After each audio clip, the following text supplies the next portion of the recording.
Good morning, everybody, and welcome along to Alpha Live's coverage of the F100 overplate and BKC here from Nuts Corner in Northern Ireland, where thankfully the weather has subsided and the track is dry, and we're ready to go racing. I'm Ben Topless. I'm your commentator today for the F100 categories, and we are just about ready to go here.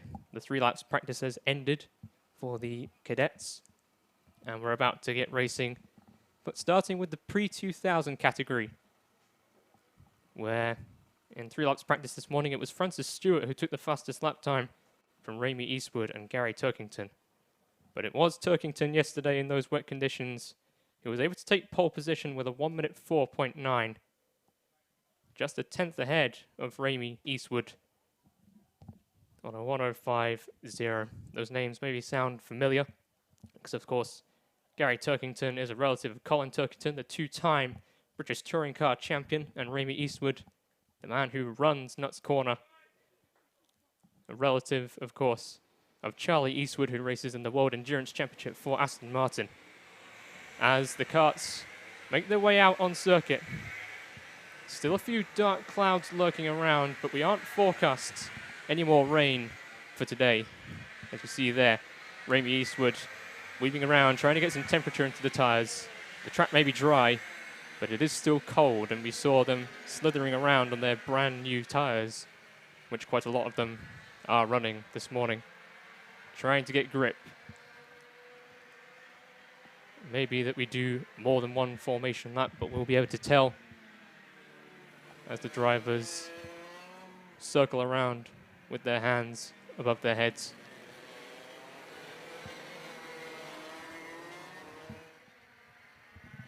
So as I say, Gary Turkington taking pole position from Ramey Eastwood. Donald Reagan third, just behind in the 22 karts, alongside Francis Stewart, who, as I said, was quickest in practice this morning. Although how representative those times were, I'm not too certain. Drew Stewart, one of the favourites, I would say, going into the weekend. Had a lot of running around here. Only good enough for 8th fastest on a 105.9. But that, of course, was in the wet conditions. We'll see if they're able to get on better in the dry. And it looks like they're going round again, yes. A false start while they just get into formation.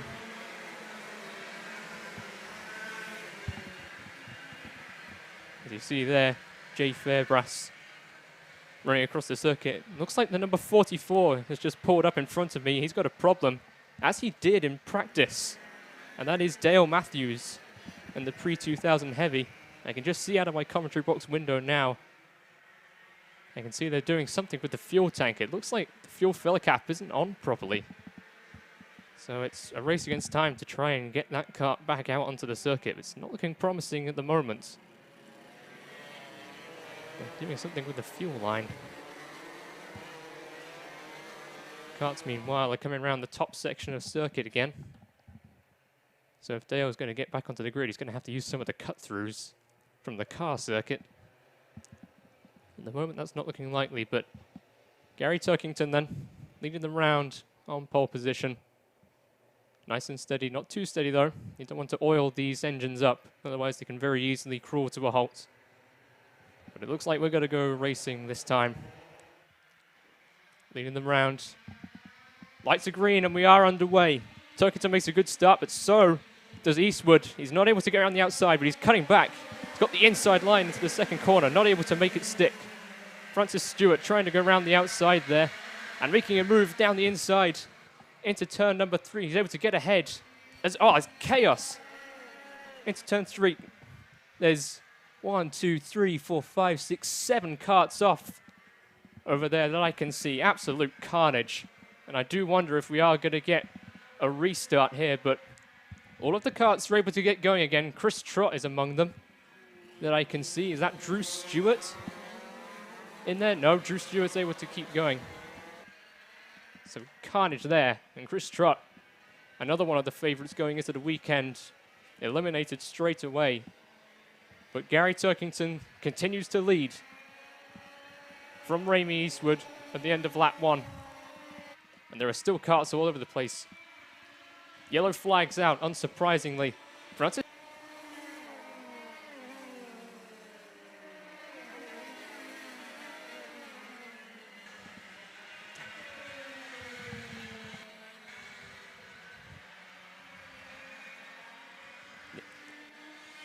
So yeah, Francis Stewart running in third place. As I was saying, there's a lot of excess water leaving in these curves, even though the track is dry.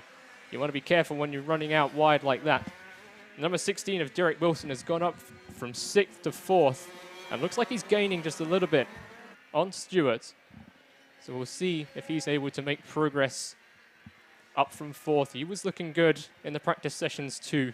Turkington just kicking up a little bit of water from those curbs. Ramey Eastwood keeping tabs on him, but not looking an awful lot faster than him, as far as I can see. As he runs down into turn number 1 again, they're coming upon Stephen Cook Martin in the 58 kart. He must have been one of the ones involved in the lap 1 carnage.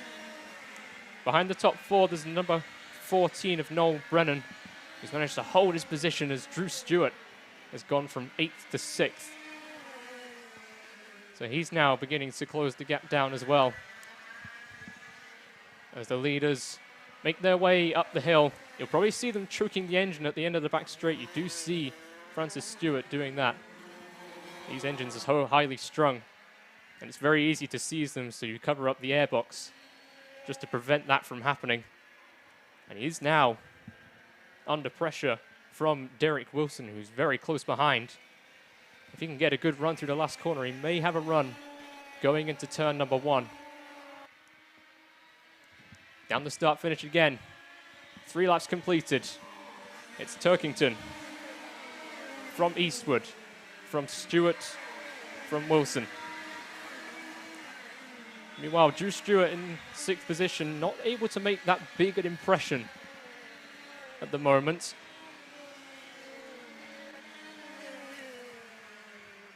As Turkington and Eastwood are coming upon Stephen Cook Martin. Hopefully he won't intrude too much in this lead battle as they make their way into the fantastic sequence of corners, undulating on the top part of the circuit. They head down the hill into the hairpin. It's tighter than you think turning in there. And they are now upon Stephen Cook Martin, who does move out of the way very kindly. No blue flags by the looks of it, but he's very aware as he runs out onto the curb. And that illustrates very well as Francis Stewart goes wide and Stephen Cook Martin's into the barriers, and so is Francis Stewart. Out of 3rd position goes Francis Stewart. It looked like he got caught out slightly by Stephen Cook Martin in front of him, who had already gone wide. Going in, you can see Francis Stewart trying to push start his kart once again. But out of 3rd place. That's a disaster there for Francis Stewart, who had been looking good in practice. He's running well in the race. He has managed to get his kart going again, but he's now a long, long way down. I'm just trying to see where he's recovered to. He's behind Gary Watling. I think he's down in 13th position now, so that's a real shame there for Francis Stewart. And the lead battle's getting very close all of a sudden between Eastwood and Turkington. Is he going to try into turn 1? Not quite. He'd have to be very close, maybe even alongside to make the move going into there. But there's plenty of other opportunities to overtake, and Eastwood, well, running the track, he would know them. And he does go down the inside now for the lead of the race and takes the position there. But now that Turkington is following him, he may be able to follow him in his wheel tracks and keep up with him as they head up the hill. He's going to try again, but not quite close enough. Going into the top section of the circuit, this is another potential opportunity for an overtake. And Drew Stewart has suddenly found some pace. Running in 5th place now, of course. There's Noel Brennan right ahead of him.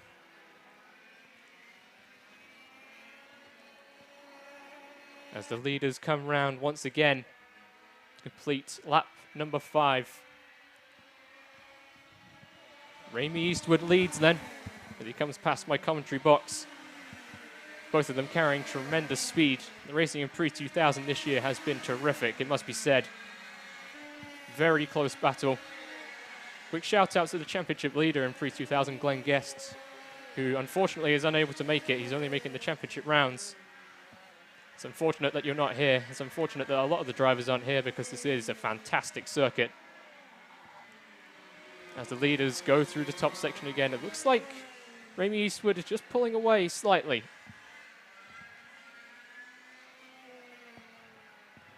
Three and a half minutes to go then. That should be around about 3 laps. They've been doing 1 minute lap times, or just under in this morning's practice session. As they cross the line again, Derek Wilson's sort of on his own in 3rd position, but that he'll be grateful for that. As behind here we see the battle for 4th position. Drew Stewart has been able to pick up his pace in this race, but he's still not been able to get past Noel Brennan. They run through turn number 3, being careful not to run too wide. As I said, these curbs are still filled with water and there's no margin for error on the exit of that corner. As they run up the hill once again. Turkington suddenly very close behind Eastwood as they run down towards the hairpin again. Just keeping tabs on the battle between Donald Reagan and Oliver Smith as well in P7, in P6 and P7. Oliver Smith was looking quite fast going into the weekend, but not so high up in this race. And what's happened to Turkington? Yes, Turkington stopped going into the first corner. He's stationary.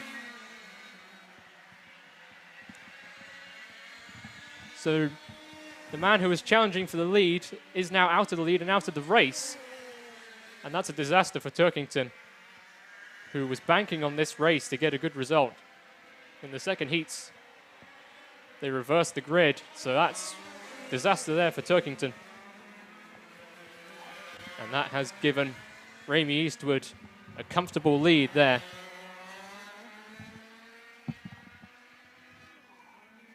And now Derek Wilson comfortably in 2nd position, so it's now Drew Stewart who's going to be fighting for the final podium position, as it turns out to be. So started 8th, and he's now challenging for 3rd position, which would be an excellent recovery if he could make it work.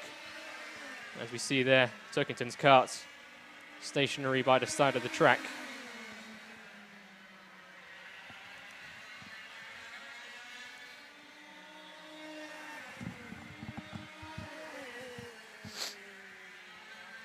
Coming downhill into the carousel-esque corner as they lead onto the back straight.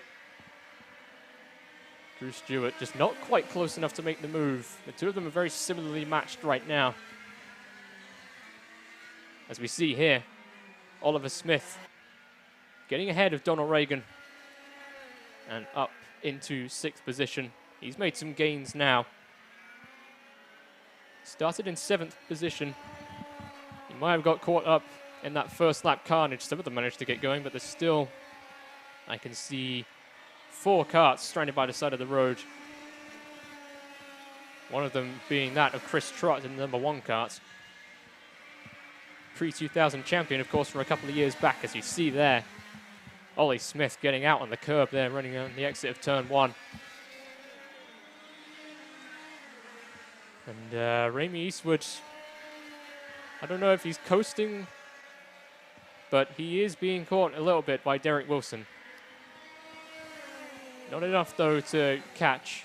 I believe we are on the final lap here, as the leaders make their way through the final section of circuit. Drew Stewart, I can see out of my commentary box window, is suddenly very close behind, going through the final section of circuit. I was mistaken. Last lap board is going out now. So Ramey Eastwood leads, and there's a seizure at the end of the back straight. Out of 2nd place goes Derek Wilson. Off in turn 1, so he's pushed his engine too hard. He's left it too lean, and that is an example of what happens when you lean your engine out too much. You run the risk of seizing. It runs better, there's more power, but that's what you risk. And he out of 2nd place on the final lap. Yellow flags are out. And that has put Noel Brennan up into 2nd and Drew Stewart up into 3rd place. He started 8th. Not quite close enough to challenge Noel Brennan, but he'll take third place, taking advantage of the carnage on the first lap, as Ramey Eastwood then comes around the final corner to take victory. Quite a comfortable victory then for Ramey Eastwood. Second place is Noel Brennan. Drew Stewart comes across the line in third, and they're having to weave around Derek Wilson's kart on their way into the pit lane. As I can see out of the window, Gary Turkington, who had been challenging for the lead at one point, now pushing his kart back towards the pit lane. There's a lot of karts to recover out on circuit, so we could be waiting a while here before the pre-89s and pre-95s get underway. So I'll try and talk through that while we wait for the karts to be recovered. So that concludes the first race. As I said, there's a reverse grid race for Heat 2. So Stephen Cook-Martin will be starting on pole position for that race, and the likes of Ramey Eastwood and Gary Turkington will be starting at the back of the grid, and that's sure to be an interesting race, particularly if the rain begins to come down. And some of them are trying to get push started again. Looks like the 24 almost managed to get going of Andy Black. Looks like he has managed to just about get going. So this is the result then. Ramey Eastwood takes quite a comfortable victory, 4.5 seconds ahead of Noel Brennan. Drew Stewart, as I said, coming home in third place. Good damage limitation there for Drew Stewart. 5.2 seconds off the lead. Oliver Smith got all the way up to fourth position ahead of Donald Reagan. Gary Watling came home in sixth position ahead of Paul Warner. And Francis Stewart, who got involved in that incident in the first corner with Stephen Cook-Martin. Very unfortunate for him because his pace was looking excellent. Lee Gadsby came home in 10th position. Derek Wilson just on the final lap with an engine seize. So he'll be hoping to get that repaired in time for the second race. So the karts are almost recovered then. They've done a very quick job here. But while we're waiting for the pre-89s and pre-95s to head out onto the circuit, I think I'll give a couple of shout-outs here. Obviously, yesterday's qualifying happened a couple of hours later than we intended, but it did happen, and that came as a result of the fantastic organisers here at Nuts Corner, Ramey Eastwood and his fantastic team of marshals who braved out the weather yesterday afternoon. I know if you saw the F1 qualifying, they had some weather interference, but it was nothing compared to what we had here. I think it's probably the worst weather I've ever experienced at a racetrack ever. But Ramey Eastwood and his team were very accommodating. They were willing to run a long time extra in order for us to get a qualifying session in, and we're very grateful for that. Another quick shout out to the F100 team and Jay Fairbrass in particular. I certainly know that F100 would not be the same as it is, and it wouldn't be expanding in the way that it is if Jay wasn't running it in such a meticulous way. So congratulations to him. It looks like we are about set for the pre-89s and pre-95s, in which, in yesterday's qualifying session, Alistair Topless took the pole time alongside Chris Derrick, the championship leader in pre-95. Peter Bracken came home in third ahead of Leon Dolby and Chloe Scott, who did not take part in the qualifying session. So the F100 pre-89s and pre-95s are running out with the F100 Aquas. The Aquas running just up the road, as they should, in theory, be a lot quicker. And on pole for that is Jake Calvert in the number 63, alongside James Reese and Alan Woodrow. The three karts involved in that series.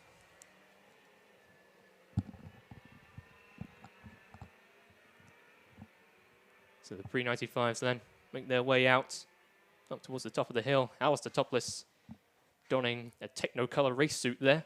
That is a fantastically bright race suit, courtesy of James Fox.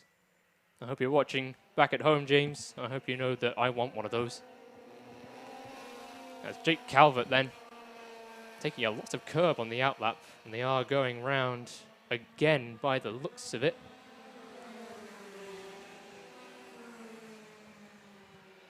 Which of course means that the pre-89s and 95s are going to go around again as well. As I say, Chloe Scott, the only pre-89 running this weekend. We had some last-minute dropouts, unfortunately, and Chloe not taking part in qualifying. She and her dad, Rick, said that they just wanted to enjoy this weekend. They wanted to relax, have fun, and isn't that why we're all here? We've got one of the Aquas stopping on the circuit there. It looks like James Reese in the 71 off by the side of the track. He's investigating the engine now, trying to get it repaired, but that's not looking too promising there.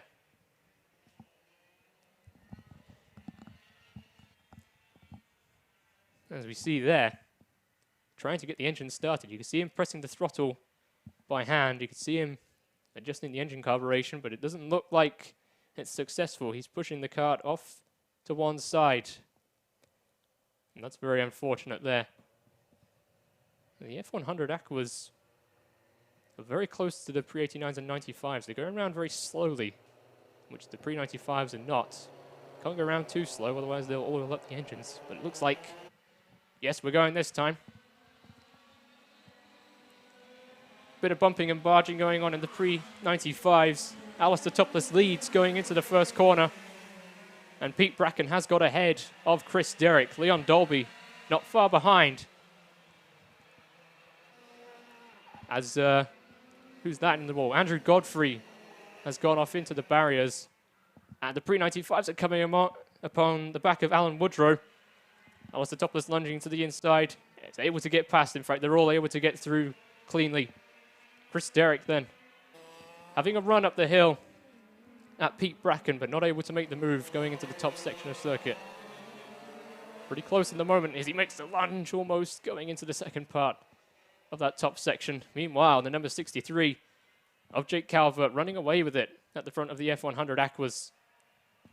Already well up the road. As Alistair, whoa, very wide moment there from Jake Calvert as Alistair topless leads the race in the pre-95s. Coming down into the first corner. Looking good, staying off the curbs. Taking a good line through the first corner. Chris Derrick being left behind by the front two drivers, it must be said. Very surprising from the championship leader in pre-95 and reigning champion. As I said yesterday in commentary, he might well have won the O-Plate last year had it not been for his chain coming off in the final while he was leading. As he kicks up a bit of water off the curb there. Leon Dolby then not far behind. And Chloe Scott there just running around, just enjoying herself as the only pre-89 running. While Alistair topless continues to lead in that Gillard chassis. As Leon Dolby very close behind Chris Derrick here, running onto the start-finish straight once again to complete lap 2.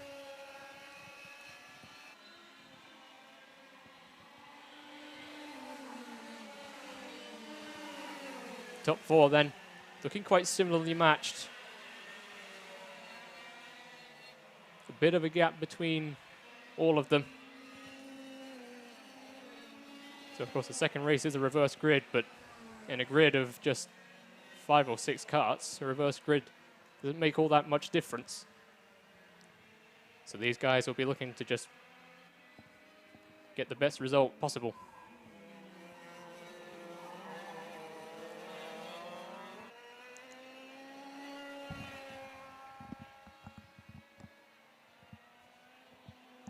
So Alistair topless then beginning to bridge a bit of a gap over Pete Bracken, who's been able to stay ahead of Chris Derrick. As Leon gets a run up the inside into the final corner, but not quite able to do anything with it. If I were Leon, I might have waited until the start-finish and got a good run down there.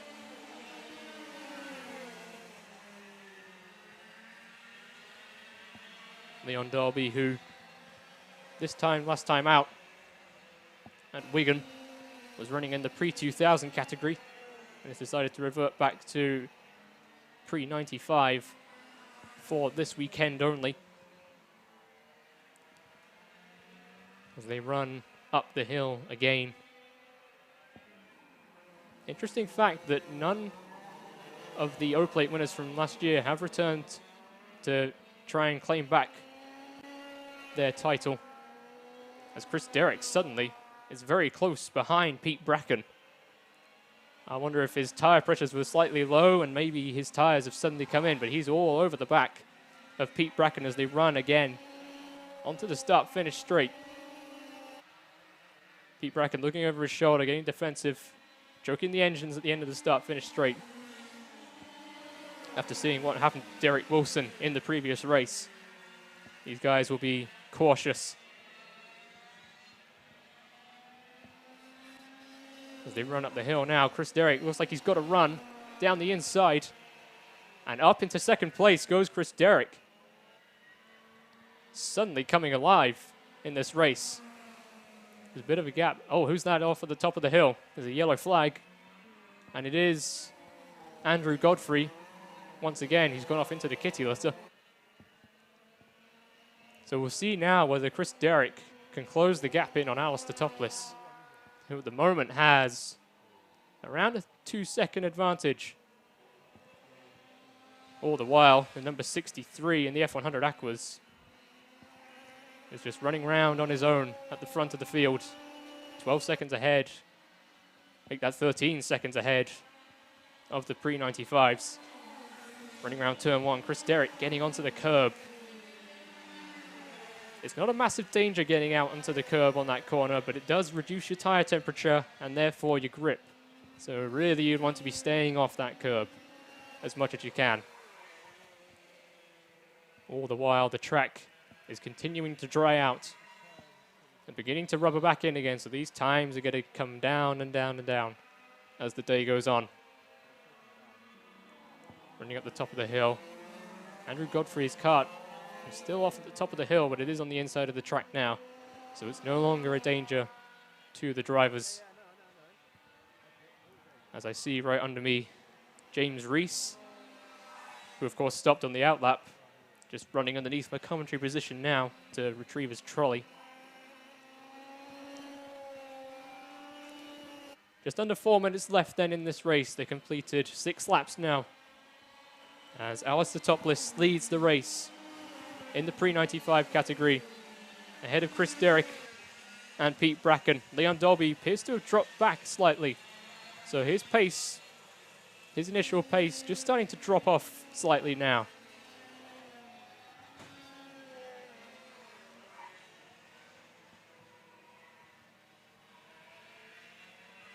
As Alistair Topless runs up the hill once again. He did end up in that kitty litter on Friday,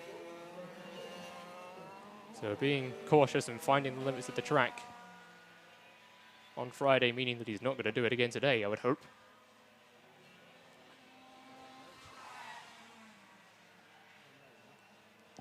As they make their way around the final section of circuit, Chris Derrick just beginning to match Alistair Topless slightly, but nowhere near enough to catch him before the end of the race.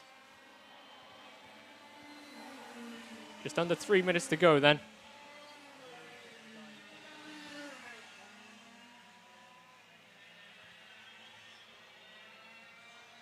Just a word for Chloe Scott, running around on her own in the pre-89, but she is leading the championship in pre-89s right now. Has won several rounds.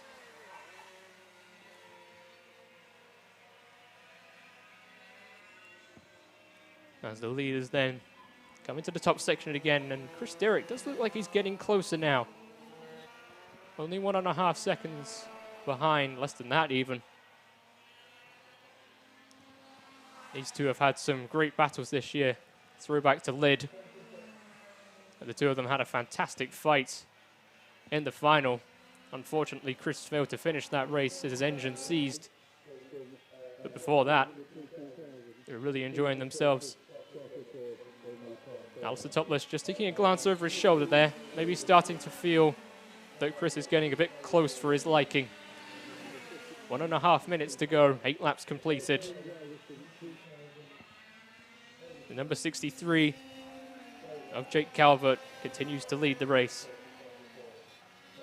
Interestingly, Alistair Topless set a faster overall lap time than Jake Calvert yesterday in the wet, which is quite impressive, to say the least. But in dry conditions, running on those Comet tires, he's going to have a lot more grip, is Jake Calvert. And in a modern chassis too. Coming down the hill into the hairpin once again. You see the Gillard squirming around under braking. Only rear brakes on these karts, of course, so it's effectively like pulling the handbrake in a car every time you step on the pedal. And that is accentuated in the wet. So these guys are tremendously brave. As Chris Derrick is closing on quite a bit on Alistair Topless on that last lap round. 30 seconds to go.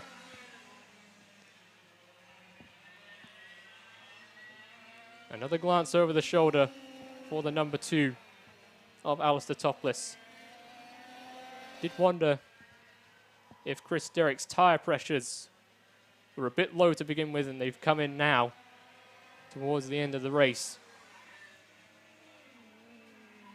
Now less than a second separating them. He's very close behind, but Chris Derrick running very wide on that top section of circuit, and that has hurt his fight towards Alistair Topless.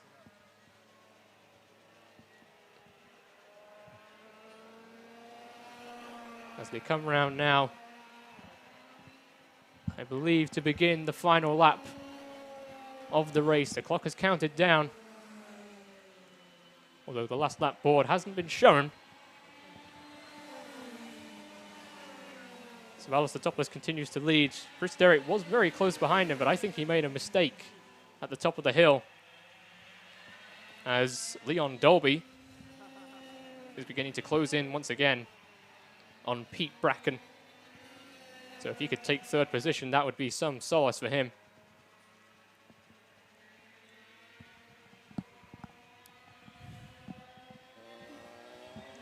Last lap board still not being shown, so whether we are on the last lap or not, I don't know. As Leon Dolby trying for 3rd place, but not quite close enough at the top of the hill to make the move stick.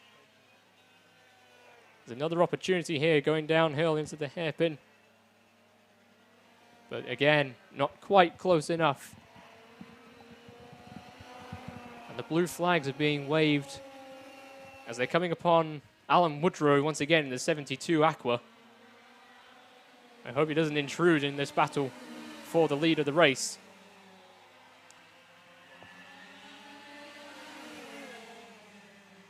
And the last lap board is being readied now.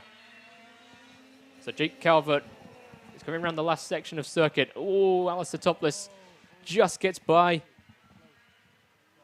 So that hasn't affected the race lead.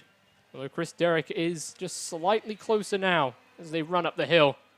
As Leon Dolby has got past Pete Bracken for 3rd place. So that is a change for the final podium slot. As Chris Derrick closes in once again on Alistair Topless. Doesn't have to go defensive going into the hairpin. He'll be well aware of how close Chris Derrick is, because he'll be able to hear his engine right behind his own. As they come onto the start-finish straight, the checkered flag is out, and Alistair Topless just takes it from Chris Derrick. 3rd place for Leon Dolby, and 4th for Pete Bracken, so just losing that final podium position on the final lap there.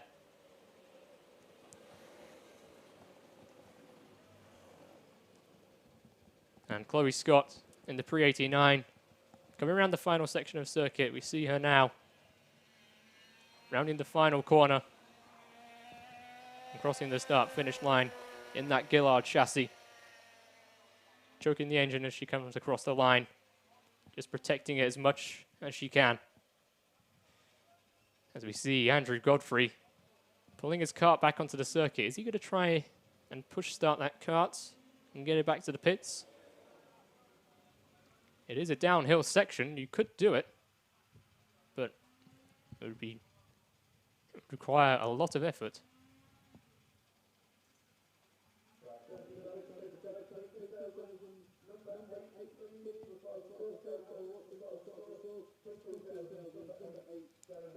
So I would imagine that he'll just be waiting for a trolley to come pick him up, but they have to go a long way. I feel sorry for the person running with the trolley.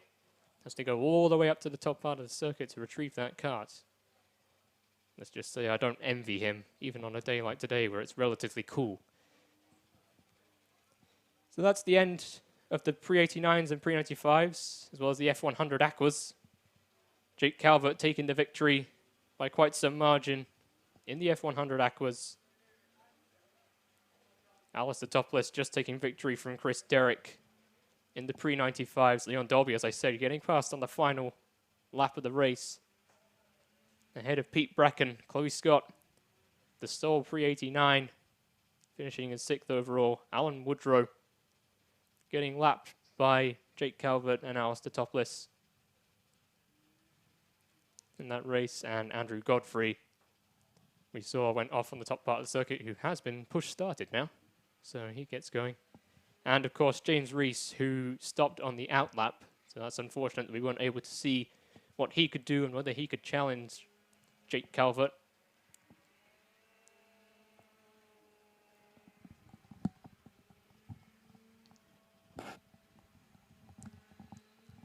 So next up, of course, is the reverse grid race, which means that Chloe Scott will be starting from pole position ahead of the pre-95s even. As now we have the junior F100s, the Jickers, running for the first time, or racing for the first time. They've been testing at previous F100 events, but this is the first time that they've raced.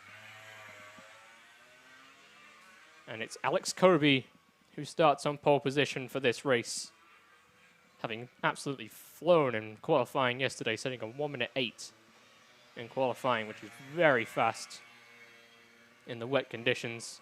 Ahead of Pete Dunn, who looked to be struggling in that kart in the wet, struggling with understeer. Let's see how that kart handles in the dry. He's done extensive testing at circuits like Landau, where they've been running the F100 events. Alex Kobe, of course, racing in Junior X30 this year in Ireland and at Nuts Corner. And as for the other two, there's Bradley Beavers in the 29 kart, who did not qualify, and the number 66 there of Stan Warrener, who also did not qualify yesterday. That's running in one of Jay Fairbrass's karts. See Stan Warrener there, just encouraging Alex Kobe to move along a little bit to pick up the pace. As there's a kart stopped by the start finish as we don't get a green light. They're running around again. And that looks like Bradley Beavers, who stopped on the final corner. So that's 1/4 of the grid down, unfortunately. But Junior F100 does look like it's going to be a very good category going forward. Jay Fairbrass has outlined it, saying it's going to be a low-cost entry into the series, very competitive. Engines, anything before the year 2000, running on Comet tires. These karts are immensely quick. And could well be quite a big series to watch in the future. Taking it to other series like Junior X30, Junior Rotax, TKM, and so on. So we see them once again coming around the final section of circuit. Just slowing down once again. I can see Jay Fairbrass out of the window giving a big thumbs up, so I imagine they will get going again this time.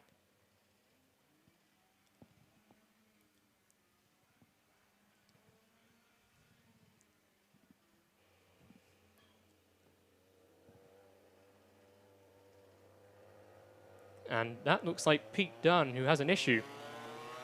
So the lights go green anyway, so it looks like we've lost half the grid before we've even started. That's unfortunate. Alex Kirby leads then into the first corner, taking quite a bit of curb on the inside. And there we see Pete Dunne pulling his kart off to the side of the track. We saw him struggling qualifying yesterday with understeer in the kart, running off the track a few times. Today might have been his chance to come back a little bit, but not in this race apparently. So the two runners then, Alex Kirby and Stan Warriner. As I say, that's one of the karts that Jay Fairbrass has had people testing in, including Alistair Topless in the pre-95 at Landau. As I know him very well, he's been giving me some insight into how fast these jickers really are. And that's quite a good illustration going through the first corner from Alex Kirby.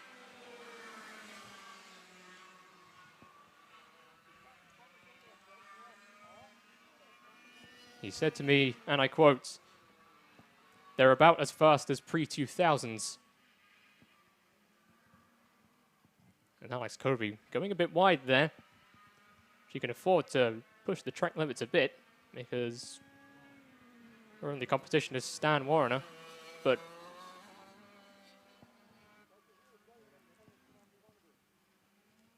as Pete Dunne puts his kart up on the pit wall, or the wall on the pit straight, I should say. As Alex Kirby rounds the final corner to complete another lap. The track is drying out significantly now. I can see the whip patches from this morning have all but disappeared. And Alex Kirby just running through the curb there. There's no water splashing up anymore. So it looks like the track is completely dry. Just looking around, no sign of any rain yet and none forecast for the day. But the forecast has constantly been changing throughout the week. As I say, we had an absolute deluge yesterday for around about 3 hours. It started raining at around 1:30 in the afternoon and just continued until around about 5 o'clock. It was a bold call that Jay Fairbrass made, as it was still raining by the time they made the call for qualifying to go ahead. But ultimately it was the right call. Alex Kirby again then, crossing the line, just choking the engine at the end of the straight, pushing the track limits. And now 7 seconds ahead, make that 10 seconds ahead of Stan Warriner. Relatively new to F100 is Stan Warriner. I believe he's done some test days in the Jicker. Other than that, not much running.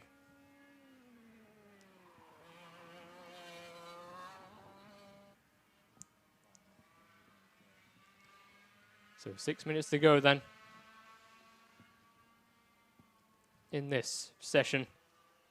And as I say, for the second race, it's going to be a reverse grid of the qualifying result. And as it works, is the points from the first race, the second race, and from the qualifying session yesterday will be added up. And that will determine the grid for the pre-final, and the finishing positions from the pre-final will determine the grid for the final. It's a clever way of making sure that people will choose to go out in qualifying. It'll be very easy to sit out qualifying and start on pole for the second race, but it will hurt you points-wise if you do that.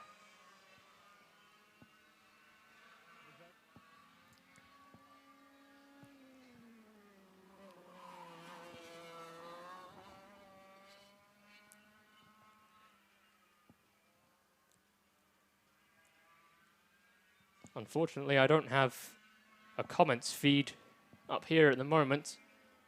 It'd be a shame.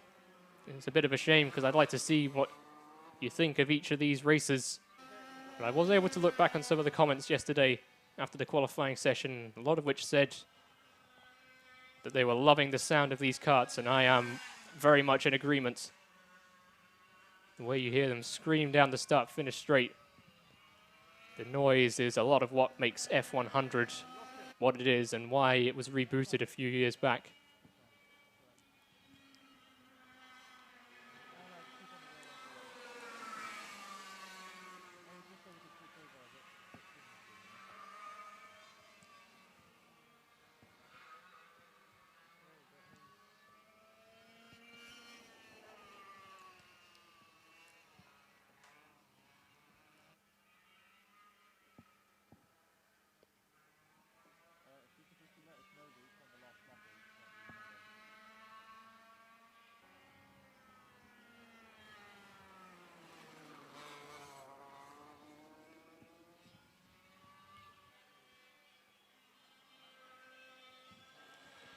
Just listening there to Alex Kobe, keeping the throttle almost pinned through turn one. They were going flat out through there on Friday when the conditions were a bit warmer than this, and the track was rubbered in, and they were going flat out through that corner. It sounds mightily impressive, must admit, but it does also put a lot of strain on these engines, which is why we've seen several of them seizing so far.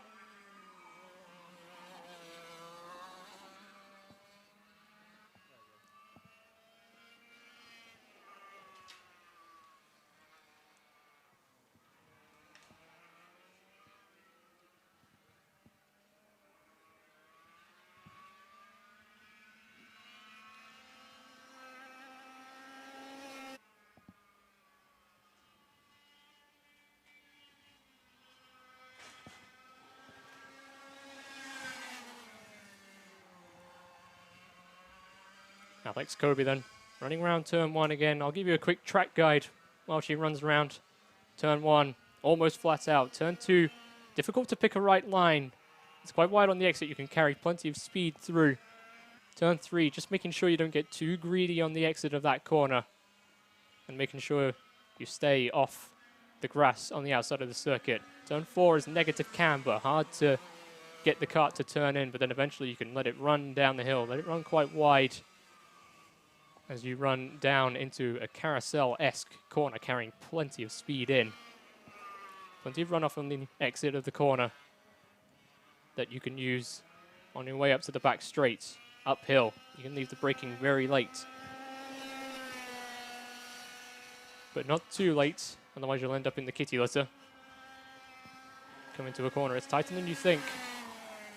And there's very undulating section, followed by a couple of hairpins where there's opportunities for overtakes. And then running around quite a long left-hander, keeping the power on, keeping the power balanced as you go around that corner to balance, to keep the kart running in a straight line and then through the final corner. Very fast, much like turn one, but being careful not to get too wide on the exit. Otherwise, once again, you could end up well on the grass, as several of the drivers have done already today and yesterday as well.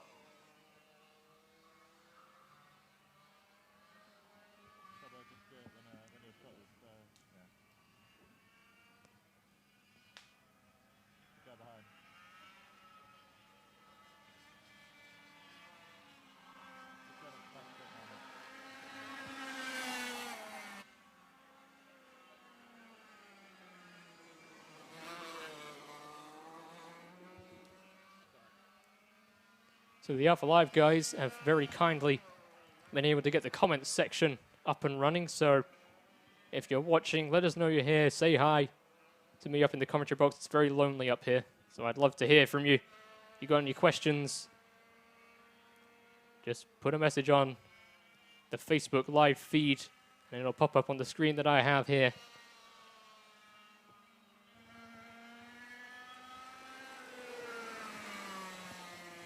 "26 seconds to go then in this session. It's a shame that we've lost half their grid before we even got going.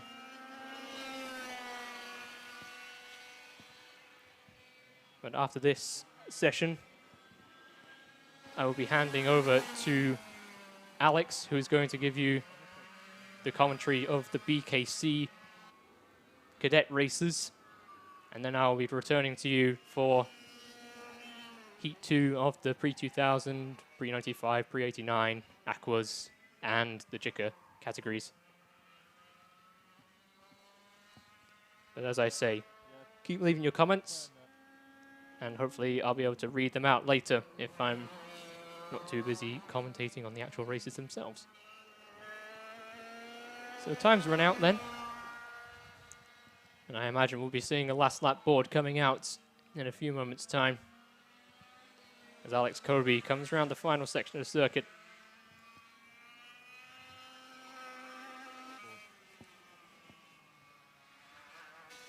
Coming across the line, last lap board, and there you can see Jay Fairbrass stood with the grid marshal. He's been key, as I said, in running the operations this weekend and throughout the season in F100. And F100 certainly wouldn't have grown in the way that it has if it wasn't for Jay Fairbrass.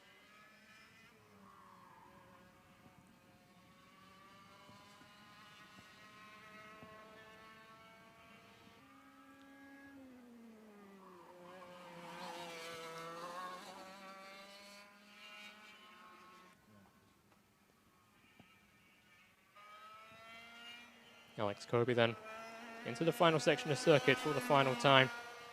It's been a quiet race. Sadly, no action from Pete Dunn and Bradley Beavers, but we'll hope to see them out in the next race. As Alex Kobe crosses the line now, takes the win in the first race of the Junior F100, racing for the first time, of course. And down the pit lane for post-race scrutineering.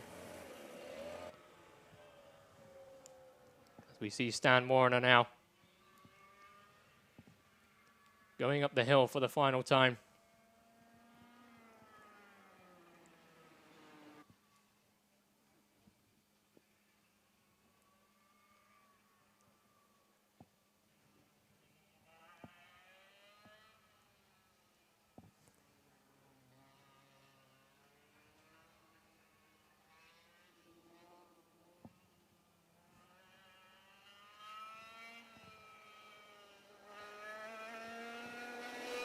Across the line then comes Stan Warner. Second place in the Jikas, 55 seconds behind Alex Kobe. But as I say, a lot less experience in these karts.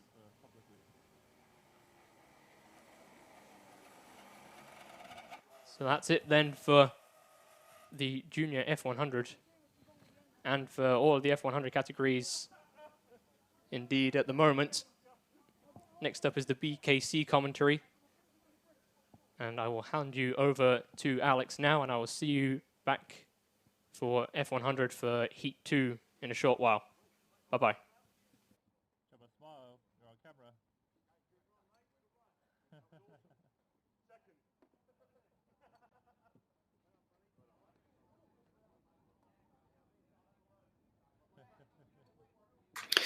Good afternoon, ladies and gentlemen, and greetings from my home studio here in North Essex. Hi, it's Alex Goldschmidt, series commentator for the Bambino Kart Club. Unfortunately, due to the heat wave and then sudden thunderstorms, my flight to Belfast International was cancelled yesterday morning, meaning I'm having to broadcast, but thanks to the wonders of modern technology, isn't it great? I can commentate from the comfort of my own home, but it's not quite the same as being there in Nuts Corner. Really, really good to see the track itself, 1,140 meters. Great to hear Ben topless. Ben, I wish I was in the commentary box. And I have to agree with the noise on these F100s, you know, fantastic engines. And I'm looking forward to seeing them a little bit later on today. But fantastic news, ladies and gentlemen, for the Bambino Kart Club. We have the GP plate being decided. The F100s are having their O plate decided this weekend. We've already done that back at Rowra earlier on this year, where we had 4 drivers that took the O plate. Aidan Hassan unfortunately suffered a broken arm post GYG. But I've spoken to his mum, Gemma, this morning. He's had a hairline fracture, a little bit of misalignment, but he's hoping to be back for Larkhall.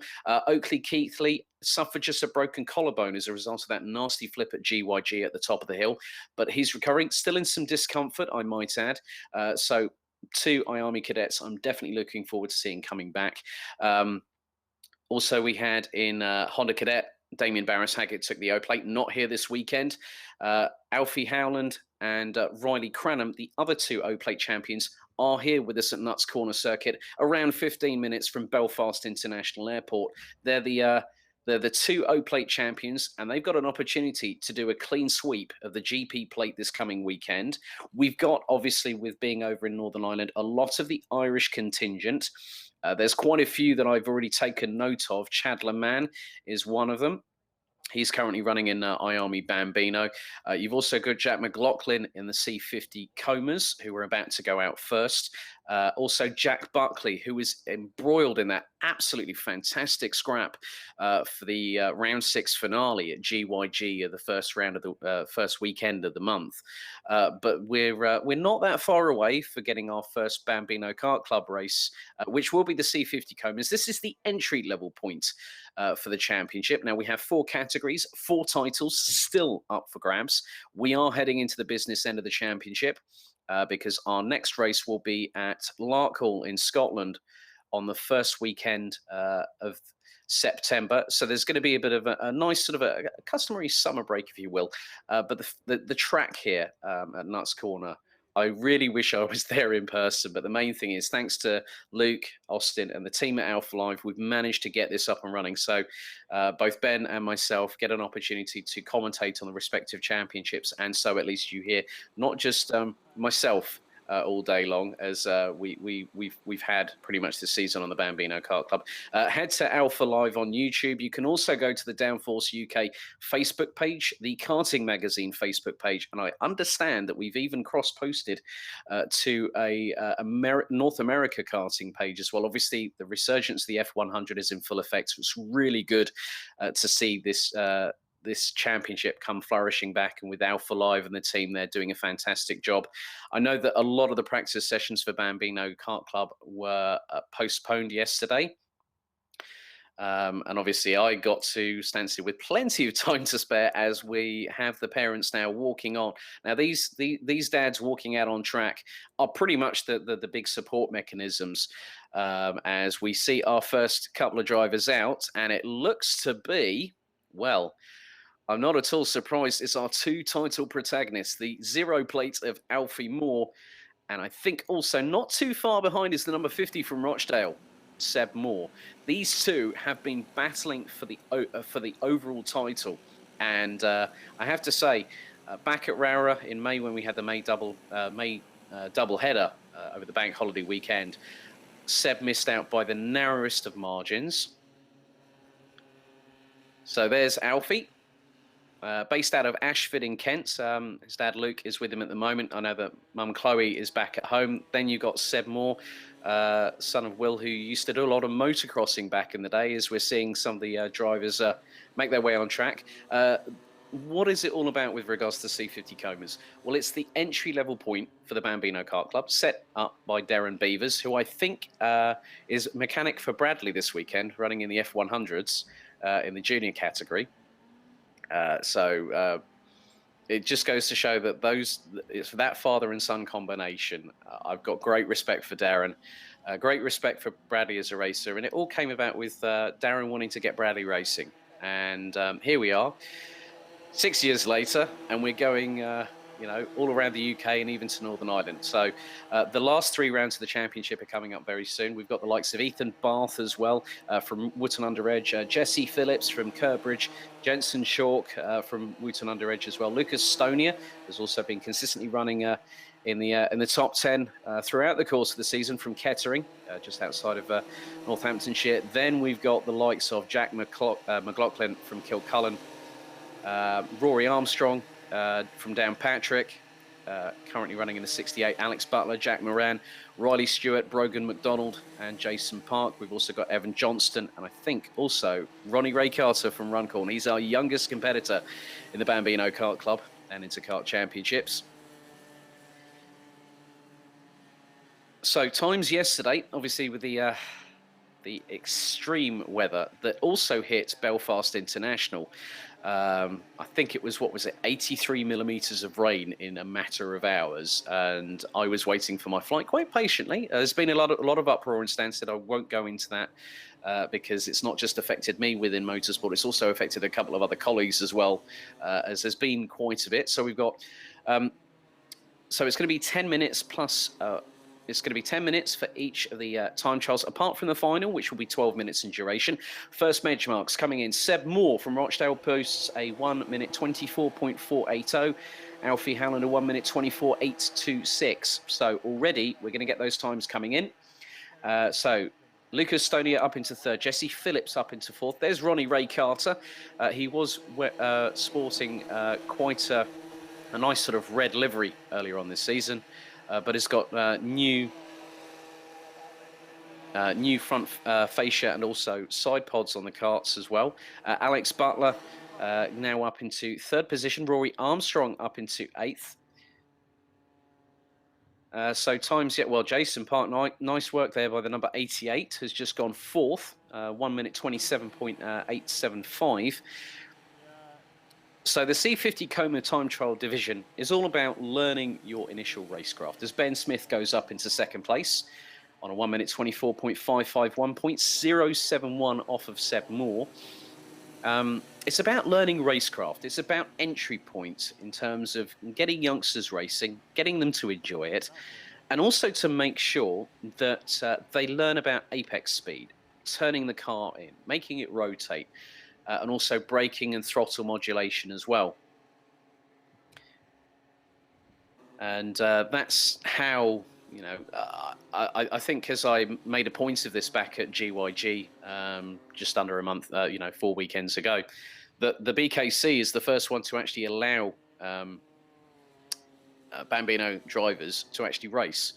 Now, it was only until this year that the Bambinos, according to the MSA regulated championship, were allowed to race. They were doing time trials up until that point, but Bambinos have been racing earlier than that, and Darren Beavers' work has been, now it looks like, I just caught into shot there. Obviously, I'm having to go by the footage here, as I've just seen the number 51 of Jack Poole come into shot and going into turn number 1.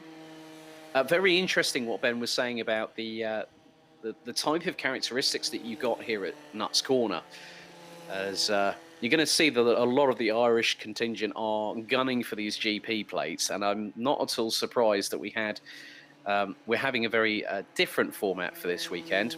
We normally would have sort of 4 preliminary heats for the Bambino IAMEs, but this weekend it's changed quite significantly in the fact that we will have 2 heats per category. So that's IAME Bambino, Honda Cadet, and IAME Cadet. So just about to, just gone under 6 minutes left to go. Top 10 at the moment is Seb Moore leading the way, ahead of Ben Smith, with Alfie Howland, the O-Plate champion for 2018, rounding out the top 3.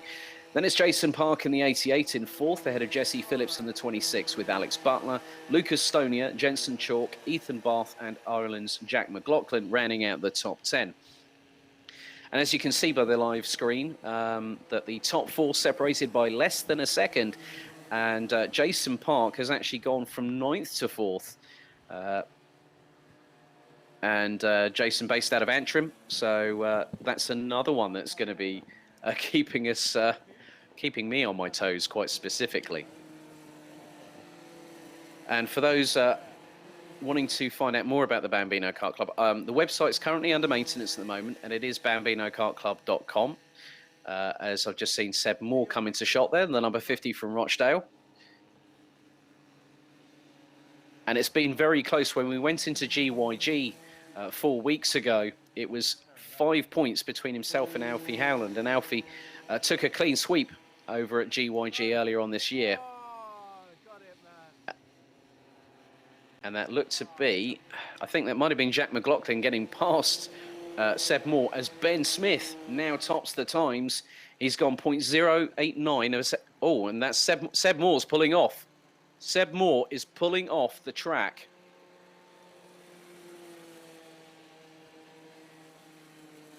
So just trying to get the engine restarted there. As he now rejoins, so it might have just been that there's an engine cutout. Obviously, with the rain causing a bit of havoc, let's say, yesterday, when the amounts of Instagram and Facebook posts that I've seen over the last 24 hours. So yellow flags are out.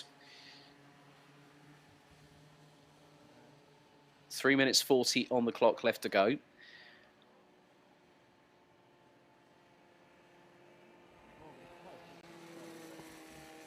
As we got another driver stopped. It just gets back underway, or they're just trying to restart the engine, get the driver going. Try and find out who that was in just a moment. And it seems like that's the third respective driver within 2 minutes that's just had a problem, and that's the number 66 of Jack McLaughlin, who's just had Brogan McDonald just go past him on the start-finish straight. McLaughlin currently 10th. As Seb Moore's just pulled into the pits. And that's with just under 3 minutes remaining. There's Jesse Phillips in the number 26. Based out of Curbridge. Oh, and there's another driver off as well. So track still confirmed as dry at the minute. Less than 2.5 minutes to go. So that's another driver. 4 in a row.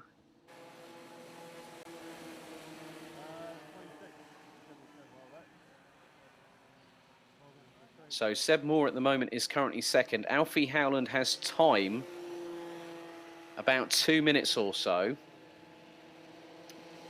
So he's currently halfway around the lap as we speak, about 3/10 exactly off of Ben Smith from Ballymena, who's in the number 11. He's currently fastest at the moment, a 1 minute 24.391.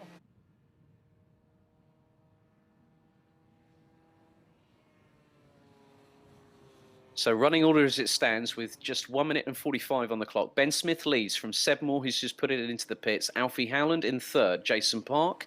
Jesse Phillips round out the top 5. Alex Butler, Lucas Stoney, Jensen Chalk, Ethan Barth and Jack McLaughlin round out the top 10. And completing the 18 strong, it's Rory Armstrong, Jack Moran, Oliver Meek. The man that I consider as the cool dude in the BKC C50 Coma division. Brogan McDonald, Ronnie Carter, Evan Johnston, Jack Poole and Riley Stewart.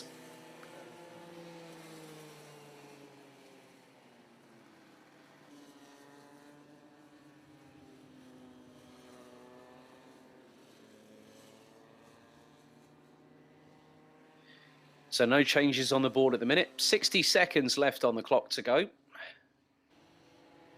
And next up out, we will have our first of the IAME Bambino heats today.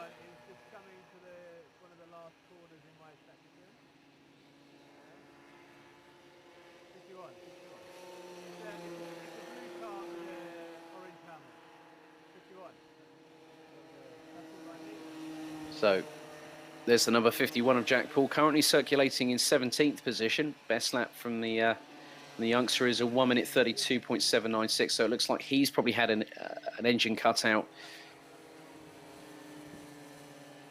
on the last time around.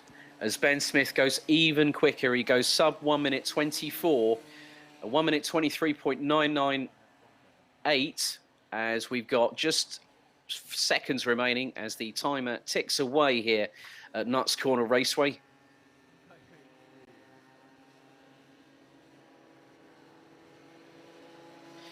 So time's expired, waiting for some of our competitors to complete their last laps.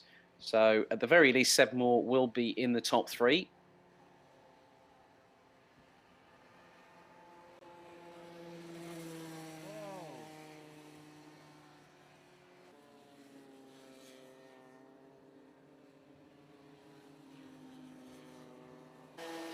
So Jack McLaughlin confirmed in 10th behind Ethan Barth in the number 24. Jensen Chalk 8th, Lucas Stoney at 7th. Alfie Howland finishes in 3rd place in this first of 4 time trials. The first 3 will be 10 minutes in duration. Alex Butler in the number 52 confirmed as 6th quickest.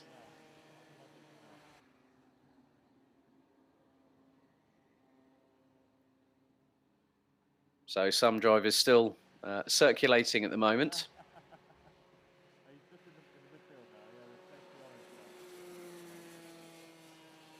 Oliver Meek finishes in 13th place. Evan Johnston 16th behind Ronnie Carter. Riley Stewart rounds out the 18 strong, best lap. And the number 96 is 1 minute 42.7.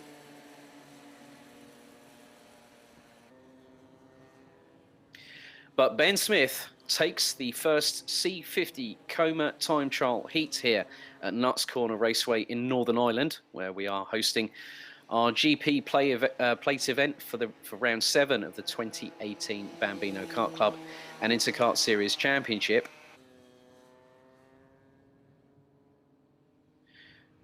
So let's run through the finishing order for C50 Coma time trial heat number 1. So Ben Smith in the number 11 takes it on a 1 minute 23.998 ahead of Seb Moore and Alfie Howland, the 2 title protagonists, rounding out the top 3, who were separated by just under 0.7 of a second. Jason Park and Jesse Phillips rounds out the top 5, ahead of Alex Butler, Lucas Stonier, Jensen Chalk, Ethan Barth and Jack McLaughlin, who rounded out the top 10. Top 10 drivers separated by 3.991 seconds at the end of the 10-minute time trial, with Rory Armstrong 11th ahead of Jack Moran, Oliver Meek, Brogan McDonald, Ronnie Carter, Evan Johnston, Jack Poole and Riley Stewart. Well, that's the first of our BKC events here today. But next up, it's going to be the IAME Bambinos. Now, normally for the first 6 rounds of this championship, we've had pretty much 4 preliminary heats, which then leads to an A and a B final. But here in Northern Ireland, due to the I wouldn't say diminished. I would say a slightly different setup, because obviously some people have been unable to make this event as well. Some of which will include the likes of Bethany Freeman, who's we've also got other drivers up and down all 4 categories that are not here at Nuts Corner, and that includes the series commentator as well. So it's quite a weird feeling. As the checkered flag still continues to wave. So that concludes the C50 time trial event. They'll be back out on track after we've had the reverse grid for the F100, junior F100s, the Jickers. Yeah, caps, jumpers are plenty, and there's even with the temperatures here over in the UK, as we've now got our Bambino IAMEs out, and they're getting underway. So let's run you through the starting order for IAME Bambino Heats 1 here at Nuts Corner. So taking pole position, local lad Chad Leman in the number 16 will line up alongside Henry Domain on the front row. Then it's Joe Lewis and Tyg Buckley. That's row 2. Connor Scarisbrick, current points leader in the IAME Bambino division, is ahead of Cole Glover. Max Horler from Balsall Common is in 7th, ahead of Scotland's Fraser Anderson, who took the final win at round 6 in GYG. Then it's our O-Plate champion Riley Cranham, who will have Western Supermare's Jacob Ashcroft in the number 22 alongside. Jacob Giblet-Lee will be 11th, ahead of Thomas Clark, Senna Blue Breslin, Teddy Woodard and Poppy Thomas, with 3 drivers not opting to qualify. Connor Fogarty in the 12th, Rudy Breen, who I understand is back for this weekend, or Lightning McBreen, as he's now known via nicknames. Logan Howes from Norwich is currently with sponsors PowerMax at the Diamond Double event for the British Touring Car Championship, which is being hosted at Snetterton this weekend. And last but by no means least, the number 79 of Cone Trot in 18th position as the drivers. Now, we've seen some fantastic action so far from IAME Bambinos as they're being brought up onto the grid. So, reminder of the top 10. It's Leman from Domain, Lewis and Buckley, Scarisbrick, Glover, Horler, Anderson, Cranham and Ashcroft. 18 competitors. GP plate up for grabs this weekend. And it's going to be a good one. I've got a feeling that this 1140-meter track will provide us with as much excitement and action as we had last time out in Gleneagles. At the front of the grid is championship coordinator and founder Darren Beavers.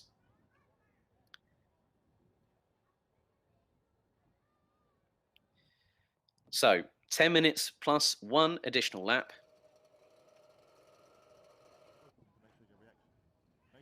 So grid is being cleared. Engines are being started. 5-second board is shown. Darren Beavers walks off the grid, and we go green for the first time here in Northern Ireland. Now it's the drag all the way down to turn number 1. Looks like Henry Domain has got a great shot, but look at that. Joe Lewis has gone past everybody as Le Mans hits the curbs very hard there. Fraser Anderson also making up places as they head down into turn number 2, a 180 degree. Now it's the tight left-hander, as we've got nearly a 3-wide battle. Looks like Max Hall is on the inside of that. Well, he's actually in the middle because you've got Fraser Anderson and Tyg Buckley as well. Buckley's way down the order.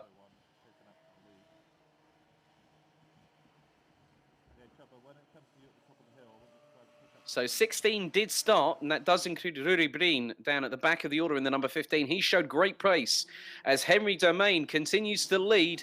Joe Lewis in second. Riley Cranham all the way up into 3rd place, having started from 9th. So nice job by the O-Plate champion. And he's going side by side. He's actually got past Joe Lewis for 2nd. Connor Scarisbrick up into 3rd place. And this nice little battle here, you've got Tyg Buckley, the Irish champion, being hounded by Fraser Anderson. Right behind him is Max Haller in the number 36. Then you've got Jacob Ashcroft, the number 22. So Domain in the 65 leads. Riley Cranham has just gone sub 1 minute 20 and 1 minute 19.554. Lewis in 3rd, Scarisbrick in 4th, Le Mans in 5th, Buckley in 6th place. Rudy Breen down at the back of the order has already made up 3 places up into 13th. Thomas Clark up into 11th. Jacob Ashcroft up into 9th. 8 minutes 13, plus an additional lap to go here in this first IAME Bambino heat.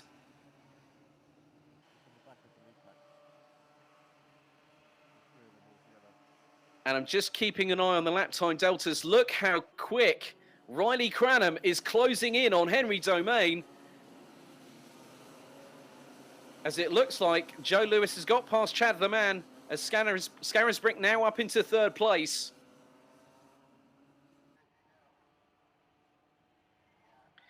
And Cranham is very quickly right on the back bumper of Henry Domain for the lead of this first heat. And I can just see, looks like Chad the Man's right with Joe Lewis in the number 7 as they come across the start-finish line. 0.4 between Henry Domain and Riley Cranham. Connor Scarisbrick a further 2.5 seconds adrift.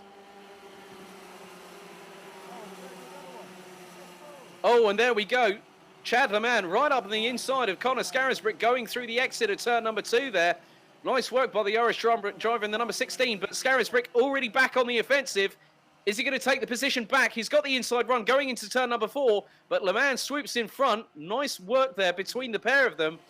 This just shows that when you get into the entry-level race kart category here in the Bambino Kart Club, there is some great racecraft and some great driving as well. So Rudy Breen now up into 12th place. Max Haller now down into the bottom part of the top 10. And there's Lightning McBreen just having come into shot there. As Scarisbrick now gets back past Le Mans for 3rd place. Pace is still being quite heavily accelerated. I think Riley Cranham's got the lead of this race now. His last lap was a 1 minute 14.3. Henry Domain's was a 1:15.2. Yeah, that's confirmed. Riley Cranham's just crossed the start-finish line ahead, but he's just by a whisker. Domain straight back on the offensive, heading up into turn number 2. The number 65 goes back up and sweeps past to take the lead from the O-Plate champion. They now head down the short blast into the left-hander at turn 3. Let's just keep an eye on this battle because this is absolutely riveting stuff. There were 0.089 across the stripe last time around, but it's now Domain back in the lead. Cranham hot on his heels. Literally less than half a kart length between the pair of them. Now it's onto the main part of the back straight down towards, and Cranham has already gone side by side. He's going to get the inside run into the next turn, which he does. And look at this gaggle behind. Jacob Ashcroft now up into third place. Oh my goodness. Whilst that battle was going on, I cannot believe it. As and it's ducking and darting and weaving from Henry Domain there. He's gone right round the outside of Riley Cranham there. As Ben alluded to a bit earlier on during the F100 coverage, it is still damp in places here at Nuts Corner. So they come across the start-finish line now, and that's a 0.27 of a second advantage, but Cranham has quickly closed that up. They're heading to turn 2. Ashcroft now into third place. Le Mans, Scarisbrick, Lewis, Buckley, Glover, Horler, Clark. Right outside of the top 10 is Rudy Breen. He's about 7.8 seconds as it's side by side, heading into turn 4 yet again. Cranham gets to the inside line, but Domain just has that kart so switched on, going round the outside and just retakes the lead. But then look at the train. We've got the Ashcroft train from third onwards. And this is from third all the way down to 10th position. They are separated by 1.4 seconds. So Ashcroft leads it in third, ahead of Chad Le Mans. Connor Scarisbrick, Joe Lewis in 6th, Ty Buckley in 7th, Cole Glover in 8th, Max Horler in 9th, and Thomas Clark in 10th. This is going to be an absolutely glorious finish. But meanwhile, our lead is still pulling away as Le Mans is trying to get one up on Ashcroft. Can't quite do it as they go towards the start-finish line. So Ashcroft's got the inside line. Cranham's going round the outside of Henry Domain, going into turn number 2. My goodness. But Domain still keeps the O-Plate champion at bay. 3 minutes 25 on the clock, plus an additional lap to go. Domain gets his head down as Cranham is going pod to pod, wheel to wheel. And, well, Domain's looks to have gotten Cranham's number at this particular moment in time. But the GP plate is yet to be decided. We still have plenty of time left to go today here at Nuts Corner as Domain goes into the turn at the top of the back straight as the gaggle behind. Looks like some have actually separated a little bit there. And that looks to be from Connor Scarisbrick, who's now, well, Connor Scarisbrick is still keeping in touch with the trio up front. So Ashcroft still keeps third, but he's literally a 10th ahead of Chad Le Mans. Tyg Buckley, who is, look, it's side by side between Cranham and Domain. Who's going to get the run? Going into turn 1 is Cranham in the O-plate. As Domain's going up the inside, returning the favour into turn number 2. This is just great, calm, composed driving from our two leaders. 2 minutes 10 on the clock. Ashcroft still in third, Le Mans 4th, Joe Lewis 5th, Buckley, Scarisbrick, Clark, Glover, Horler round out your top 10. As Cranham has gone up the inside again of Domain, who's right back at him, going down onto the back straight. This is impressive racecraft from our two drivers, Cranham from Ormskirk and Domain from literally, he's 45 minutes from where I am in Halstead in Essex. Great job by the number 65, one of the trio from Limit Racing, which includes Teddy Woodard and George Davison, who's not here this weekend, apparently on holiday, judging by his Instagram posts. Meanwhile, at the front of the field, it's 1 minute and 30 on the clock. The battle is still waging on between Ronnie Cranham, who's in second, Henry Domain, who currently leads Bambino IAME, heat number 1. And it's 0.075 of a second on the last time around. So judging by the pace they're running at, a 1 minute 14.398 for Henry Domain, a 1 minute 14.511 for Riley Cranham. It'll be this and an additional lap.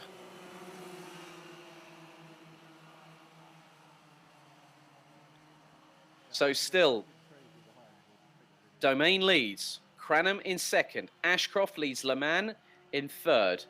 Le Mans in fourth. Lewis fifth. Buckley in sixth. Scarisbrick pretty much with them, as Cranham is sizing up Domain yet again on the end of the back straight, and he swoops past up the inside to retake the lead.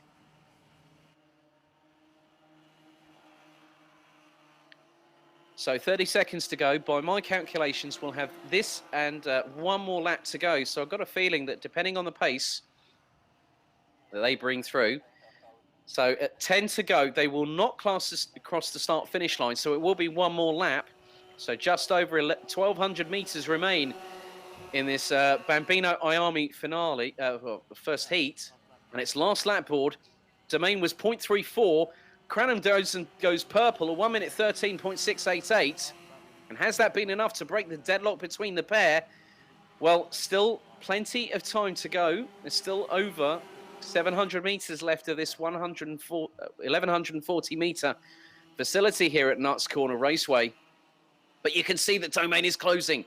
He's using more momentum, trying to get through these corners. So they now go onto the back straight for the final time, and it looks like Ashcroft and Le Mans have pulled away from Lewis, Buckley and Scarisbrick. So they now head towards the final part of the track, and it is still Riley Cranham leading from Halstead's Henry Domain here in the IAME Bambino Heat 1, with the Honda Cadets next up. But look how Domain is pressurising him right until the checkered flag.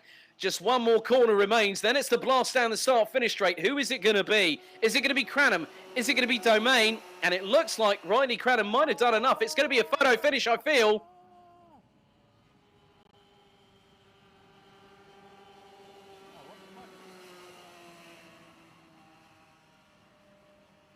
Now it looks like, well, at last lap board was out. I've got a feeling. Now, has the checkered flag waved? No, last lap board is out, so I was probably just ahead of myself, obviously with not being there at the facility at the moment. But Henry Domain now has the lead. So might have been just a slight timing glitch there. But Domain now has decided, right, Cranham's gone for it. Now it's my turn. But Cranham, that is very defensive driving from Henry Domain there.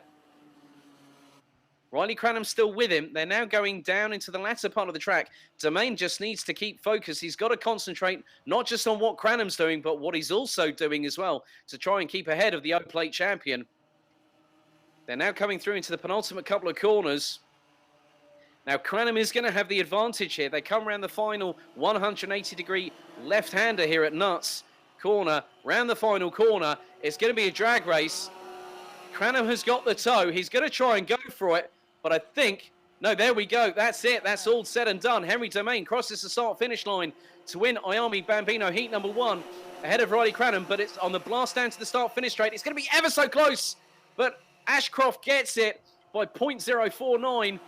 And Joe Lewis was literally another 0.046 behind Ashcroft and Le Mans. Tig Buckley, the Irish Plate champion, takes 6th place ahead of Conor Scarisbrick. Max Haller takes 8th ahead of Thomas Clark, with Cole Glover rounding out the top 10. And Lightning Breen, Rudy Breen, number 15, where you've been. And look at that nice little celebration for Llanwarda's Poppy Thomas. Started 15th, finished in 12th place. Jacob Giblett-Lee and Senna Blue Breslin round out the top 14.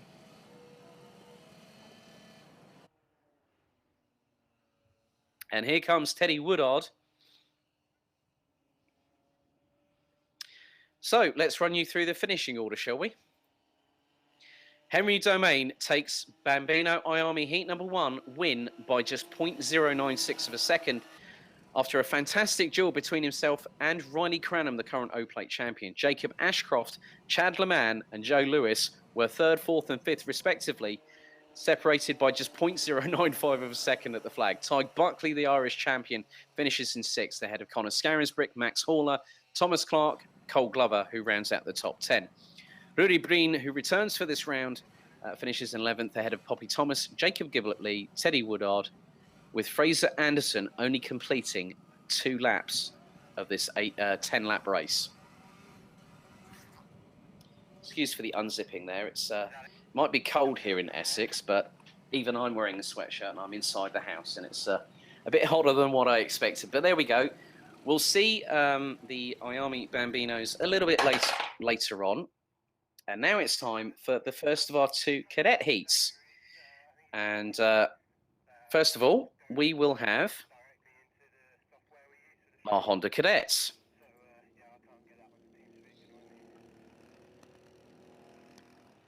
As they now circulate onto the track here at Nuts Corner, 1,140 metres. Track still considered as dry. There's still, for judging by the video footage, a lot of standing water, especially on the curbs. Now, it was conducted under wet conditions, so let's run you through the starting order for Honda Cadet Heat number 1 here at Nuts Corner.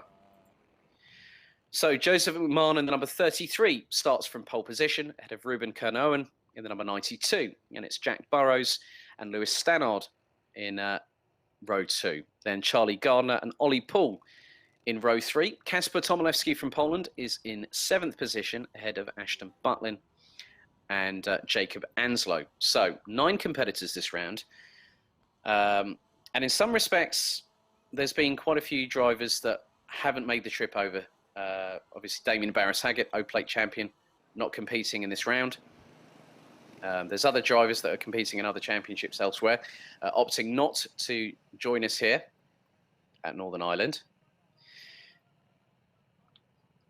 So in terms of the consideration, when you look, just having a look at the Bambino qualifying times, you know, we were running at a 1:22, but the race pace was a 1:14. So expect a differential quite a lot when we go racing here in Honda Cadets. 10 minutes plus an additional lap.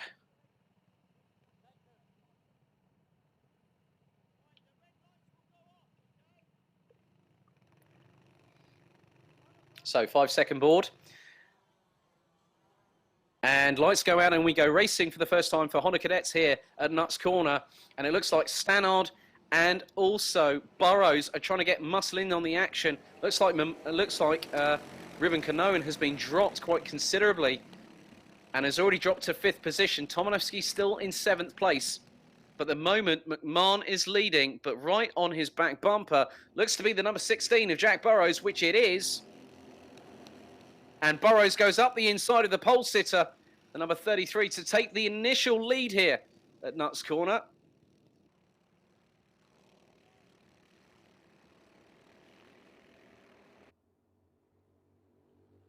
So down the back straight they go. McMahon takes the inside line, retakes the position. Also, one person I can't forget now, Riley Wright from Bracknell, is not also there either. Yes, I've just seen the Facebook post, Darren. And I know that Riley is absolutely itching to get back out on track, and I look forward to seeing you guys at Larkhall in September. Meanwhile, at the front of the field, it is definitely a heated battle between the number 33 of Joseph McMahon and the number 16 of Jack Burrows. Lewis Stannard looks to be closing in 3rd place.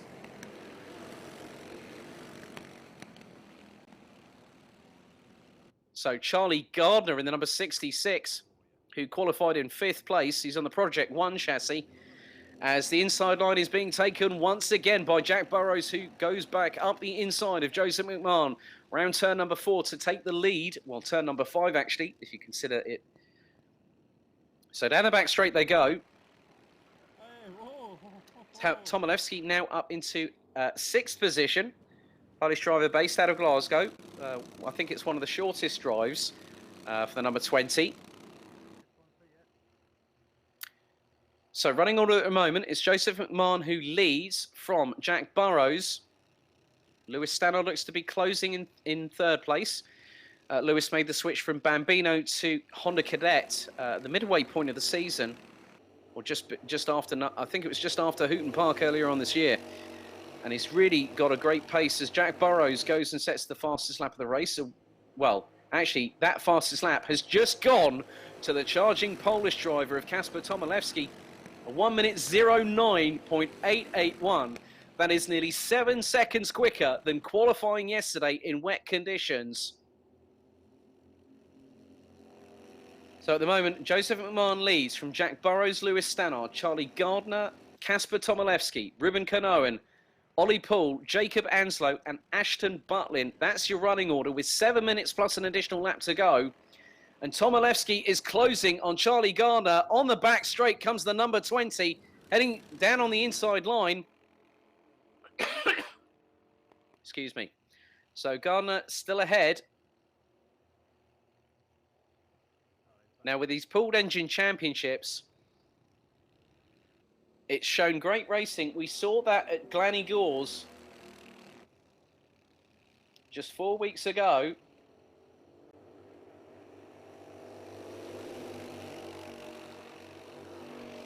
So as Burrows retakes the lead, but it looks like McMahon is sticking with him, quite literally bump drafting on the back part of Burrows' rear bumper going into turn 2. Now the short blast into turn number 3. Oh, and also for those who want to keep an eye on the Meet the Kids, obviously there's going to be none from Northern Ireland this weekend, unfortunately, but we do have a dedicated Bambino Kart Club YouTube channel online, and there is a big announcement I've got to make. Thank you to Luke Austin for confirming this. All races from 2018 broadcasted on Alpha Live will be showcased as singular races on the Bambino Kart Club YouTube channel. And I'll be uploading those a little bit later on this week. And this will include all the action from Nuts Corner here this weekend. Hello to Simon Freeman. Hope Bethany's keeping well.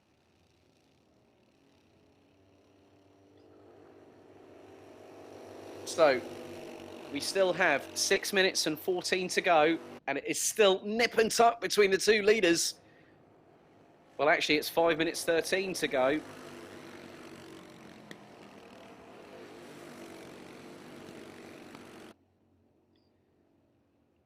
Now, obviously, I can't control the social media feed in terms of what's happening at the moment, like, say, the comments and everything. But please feel free. We'll post up the comments as we can during the commentary or during brief breaks or interludes. So 5 minutes on the clock to go. It is still Jack Burrows leading from Joseph McMahon, Lewis Stannard in third, and Tomilewski still on the back bumper of Charlie Gardner for fourth place. The Polish driver was in contention for the O place at Raura at round 3. Now he has a chance with Damien Barris-Haggett not being here to get a plate of his own for pride of place. But he is still within striking distance for this year's championship. So Damien Barris-Haggett will have his lead concertinaed this round. So it will allow the likes of Stannard, Burrows, Tomilewski, as the gap between Burrows and McMahon is quite literally nothing at all. Heading into turn number 2, 4 minutes on the clock, plus an additional lap to go here in Honda Cadet heat number 1.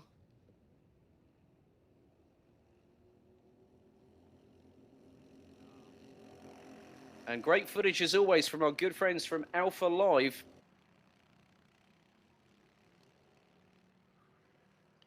So Alpha Live are not just broadcasting from here in Northern Ireland, but they're also at Ello Park in Beccles in Norfolk with Club 100. But of course, we're concentrating on the action here for the Bambino Kart Club and the Interkart Championships. A whole host of prizes on offer for our championship winners this year, which includes kart chassis, tests with the likes of Cutting Edge Racing and Fusion Motorsport.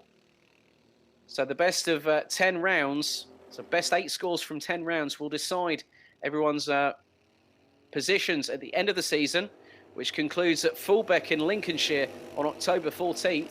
We still have 3 more rounds to go after this, as it's 3.5 minutes to go, or 3 minutes to go. 0.0115. Now it looks like McMahon is still keeping on the back bumper of Burrows. I can see some tactical strategy here from the number 33. But all the while, in some respects, this is going to allow Lewis Stannard to close up on this battle. Stannard was about 9/10 of a second adrift at the last time the start-finish straight. But I think that gap has closed specifically. Now the battle for 4th to 7th is heating up as well. Gardner is leading it with Tomaszewski, Poole and Kanoan. So it's not just at the front of the field, and it's 3 wide. Tomaszewski now up into 4th place. Looks like Ollie Poole's going up the inside of Gardner, down into the back part of the track itself. Let's just see. Let's just keep an eye out. Tomaszewski definitely in 4th, and it looks like Ollie Poole has gone with him. Now Burrows, if you remember in the round 6 finale between him and Ollie Gardner, it was a photo finish at the flag. Quite literally, we had to do multiple slow-mo replays, thanks to James Fitchie, one of the other guys from Alpha Live, as McMahon is just right on his back bumper. You cannot put distance between these two. It was at nearly exactly a 1/10 of a second last time around. Tomaszewski, 4th, Poole, 5th, Gardner down into 6th place, Kanoan in 7th, Ashton Butlin gets past Jacob Anslow for 8th place. So the leaders now go onto the back straight. Fastest lap of the race looks to be McMahon, and that was on the last lap around as well. That was a 1:08.862, and he's still keeping Jack Burrows very, very honest in this race. So 60 seconds plus 1 additional lap left to go here for Honda Cadet heat number 1. And it's 0.2 of a second. So it's going to be this plus an additional lap to go in Honda Cadet heat number 1 for the Bambino Kart Club Championship here at Nuts Corner. It's round 7. GP plates still on offer. We will decide those later on this afternoon. But Burrows leads from McMahon, Stannard in 3rd. Tomaszewski has pulled a gap to 0.8 of a second between himself and Ollie Poole. That's 4th and 5th respectively. Charlie Gardner in 6th. Ruben Kanoan pretty much with him in 7th. Ashton Butlin has pulled a clear gap between himself as McMahon is still waiting in the wings. Time now expired. So they're coming into the final part of the track here at Nuts Corner, 1,140 meters. So it's round the penultimate 180 hairpin here, round the left-hander, which puts them onto the start-finish straight. Time has expired. Last lap board it is, so less than 1,140 meters to find out, has McMahon got an answer for Burrows? Through turn 2 for the final time come the leaders. Short straight blast up into the left-hander at turn number 3. Then it's the 2 left-handers at turns 4 and 5, with Burrows still ahead. Then round the right-handers in turn 6 and 7. Down onto the back straight they go. And, oh, that was very close there. Burrows went straight on the ultra-defensive, going into the latter part of the back straight. But now it's going to be the time to find out the answer. Who is going to win Honda Cadet heat number 1 here at Nuts Corner? It's Jack Burrows from Joseph McMahon going into the final complex.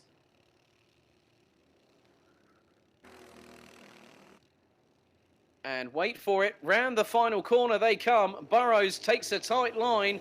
McMahon has got the drag coming through the final corner, but checkered flag should be waved right. Checkered flag waves and Jack Burrows takes it from Joseph McMahon with some stern ultra defensing. Lewis Stannard rounds out the top 3. Kasper Tomaszewski in 4th. Having started from 7th, Ollie Poole started 6th, finished in 5th. Charlie Gardner finished a place down from where he started. Ruben Kanoan started on the front row, but would end up in the 92, finishing in 7th place ahead of Ashton Butlin and Jacob Anslow. What another dramatic finish in Honda Cadets. It's carried on from Ollie Gardner and Jack Burrows in GYG to here at Nuts Corner in Northern Ireland. So we'll see the Honda Cadets for heat number 2 a little bit later on. Now it's time for the final part of the first bit of coverage. It's going to be 3 parts in all. for myself, Alex Goldschmidt, series commentator for the Bambino Kart Club and Interkart Championships, which will be broadcasting both on the Downforce UK audio network. You can follow Downforce UK at Downforce UK on Twitter. You can also go to the official Downforce UK page if you haven't already liked. As you can see, it's still dry, but there are very, very looming dark clouds up ahead. I have to give credit to the entire F100 and BKC organisory teams as well, as we now have our IAME cadets, who also now go into their first heat. So let's run you through their starting order. So Jack Buckley, who narrowly missed out to Aidan Hassan, will start on pole position. Ahead of him will be Callum Graffin in the 88 on the Synergy chassis, Thomas Thompson in the 13 and Luke Agnew in the number 44 round out row 2. Jack Sant in the 86 and Kenzie McNally in the number 77, and that's row 3. Harley Cranham in the number 21 and Michael Gray round out the top 8. And then we have 10 competitors in all, with TJ Tafe and Sherry Ann Powell returning to BKC action after what was a lovely looking holiday during GYG weekend. But glad to see Sherry is back in action here at Nuts Corner.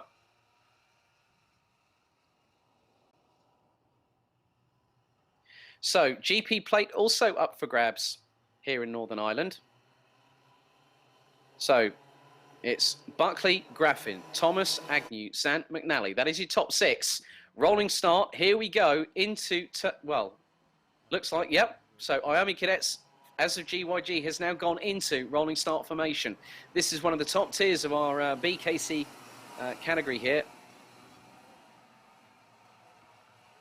Okay, so it has been declared a full start.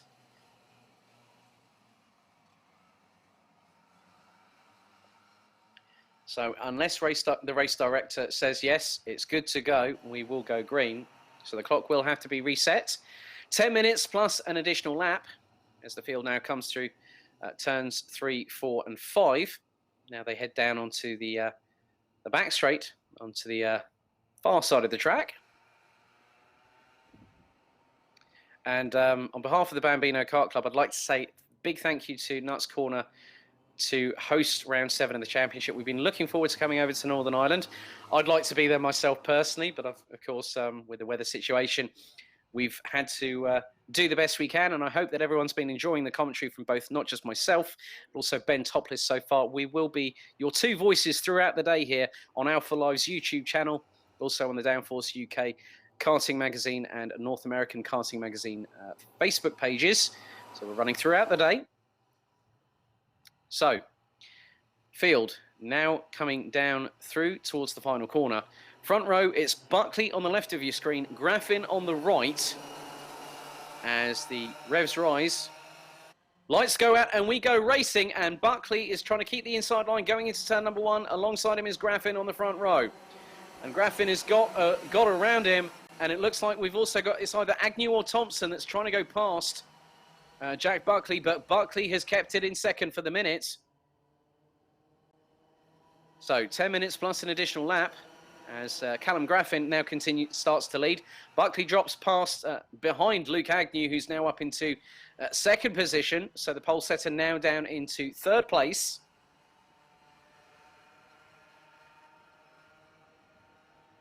But it looks like Buckley's trying to go around the outside of Agnew, which he has done going into the corner at the end of the back straight.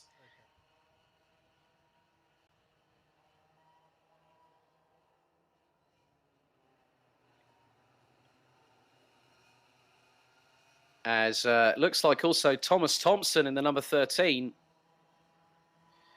based out of Lisbon, is also hot in the mix of this battle, and he's up into 3rd already. Agnew's got past Jack Buckley, so Buckley, well, I think that might have been the case. So Graffin leads from Thompson in 2nd, Agnew, Buckley, McNally, that's your top 5. Zant up into 6th place, Harley Cranham in 8th, Sherry Ann Powell has got past TJ Tafe for 9th place now. And you can see just how tightly packed via our video footage, thanks to our good friends at Alpha Live, as it looks like Agnew's gone up the inside of Thomas Thompson. But and has got the inside run. So nice work there by the number 44, but has got Thompson and Buckley, McNally, Zant, Gray, Cranham, and also Powell. Look how quickly this has become the Thompson train. So whilst they're battling behind, this is going to allow Callum Graffin to start peeling away. And the number 88 from Tombridge has already done so.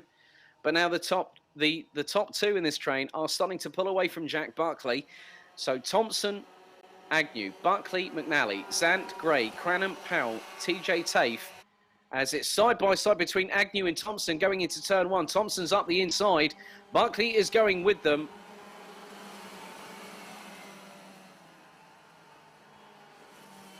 So Callum Graffin continues to lead. Thomas Thompson in second. Luke Agnew in third. Jack Buckley in fourth. Kenzie McNally still there in fifth, but is coming under considerable pressure. I don't just think from Jack Sant anymore. You're also going to have Michael Gray. And Callum Graffin is continuing to set purple lap times.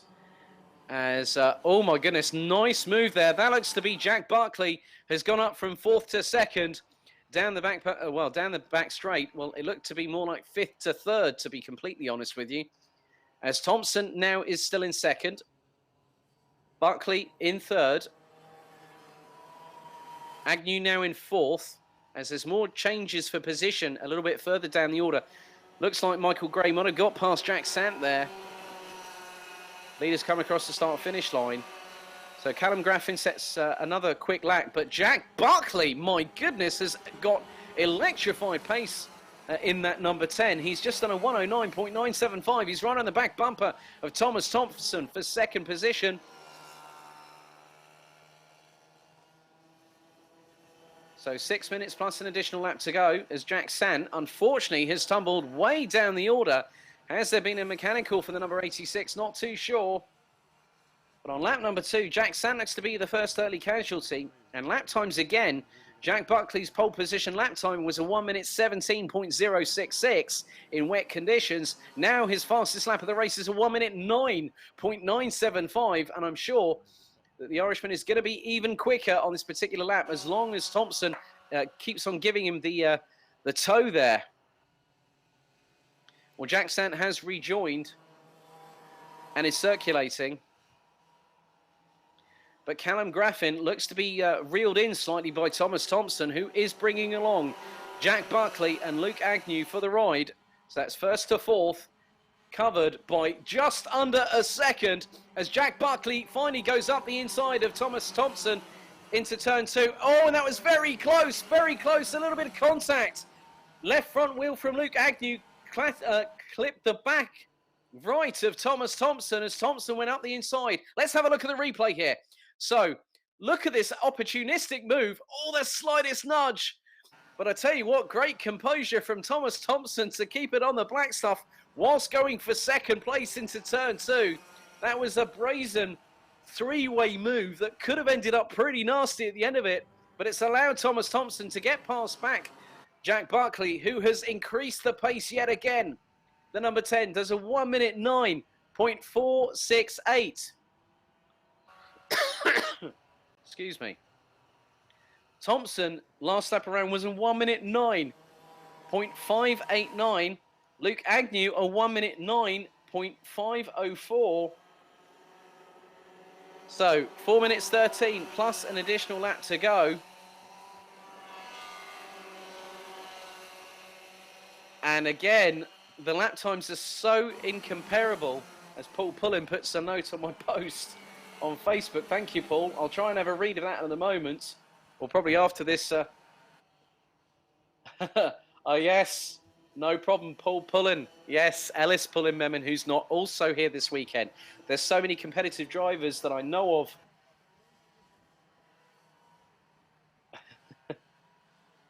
Thank you, Darren, for the commentary kudos, as always. Yes, the thing is that through the wonders of modern technology, 3 minutes 30 on the clock, plus an additional lap, Graffin is not out of the woods yet, ladies and gentlemen. Thompson, Buckley, and Agnew are pretty much with him now. you can't take away the fact that the IAME Cadet Division has been explosive from the word go, right from when we got going at Wilton Mill in March earlier on this year. But now we are seeing the true pedigree of what this pooled engine championship can deliver. And it's doing it in spades here. Look at Thompson. He's closing on Graffin. It's less than half a kart length as they go across the start-finish line. 0.083 of a second between the top two. The top four. Oh, Thompson's going for the lead into turn two, and he takes it from Graffin. But Graffin is immediately on the offensive, but bump drafting him with Buckley and Agnew. And look at that. Graffin knows he's got company as he's trying to go back past Thompson. Going into turn four, takes it as Agnew's going up the inside of Buckley for third, takes the position. Now onto the back straight they go. 2 minutes 40 plus an additional lap left here to go in this first IAME Cadet heat at Nuts Corner. So Thompson leads. Graffin is still nipping at his heels. Oh my goodness, where is Luke Agnew coming from? That could have been very much 3 wide going into that turn. And it looks like Buckley might have capitalised on Agnew to take third back, which he has done.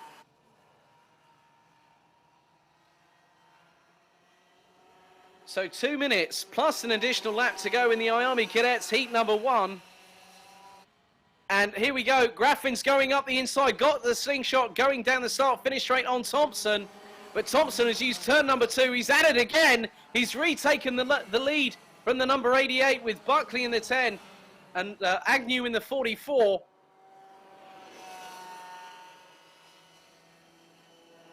So looks like Thompson's... Well, here we go, ladies and gentlemen. Graffin goes back into the lead. Thompson is trying to go for the switchback. Graffin sternly defending here. And look at this train. It's nip and tuck between Thompson and Graffin. Thompson goes up the inside for the lead in the back straight. With Buckley there with them. Agnew still waiting in the wings. So it is a 4-way fight at the front of the field here for IAME Cadets. Heat number 1 here for round 7 of the 2018 Bambino Kart Club and Interkart Championship season here. So Graffin's got the toe. So has Buckley. My goodness, what's going to happen coming into turn number 1? Look at this. Buckley is just pushing Graffin along into the lead, and they both get past Thompson. Thompson's angling for that inside line, but look at that. Buckley just perfectly closes off the door. So it is Graffin from Buckley. Thompson now down from the lead into third, but he's trying to go back past Buckley into second place now. So it's going to be this, plus an additional lap to go. I think there might have been the slightest amount of contact there between Thompson and Buckley. Couldn't really quite make it out, but Buckley instantly on the back bumper of Thompson. They go into the back straight, into the corner. Agnew is still with them. He's being very, very patient, let's say.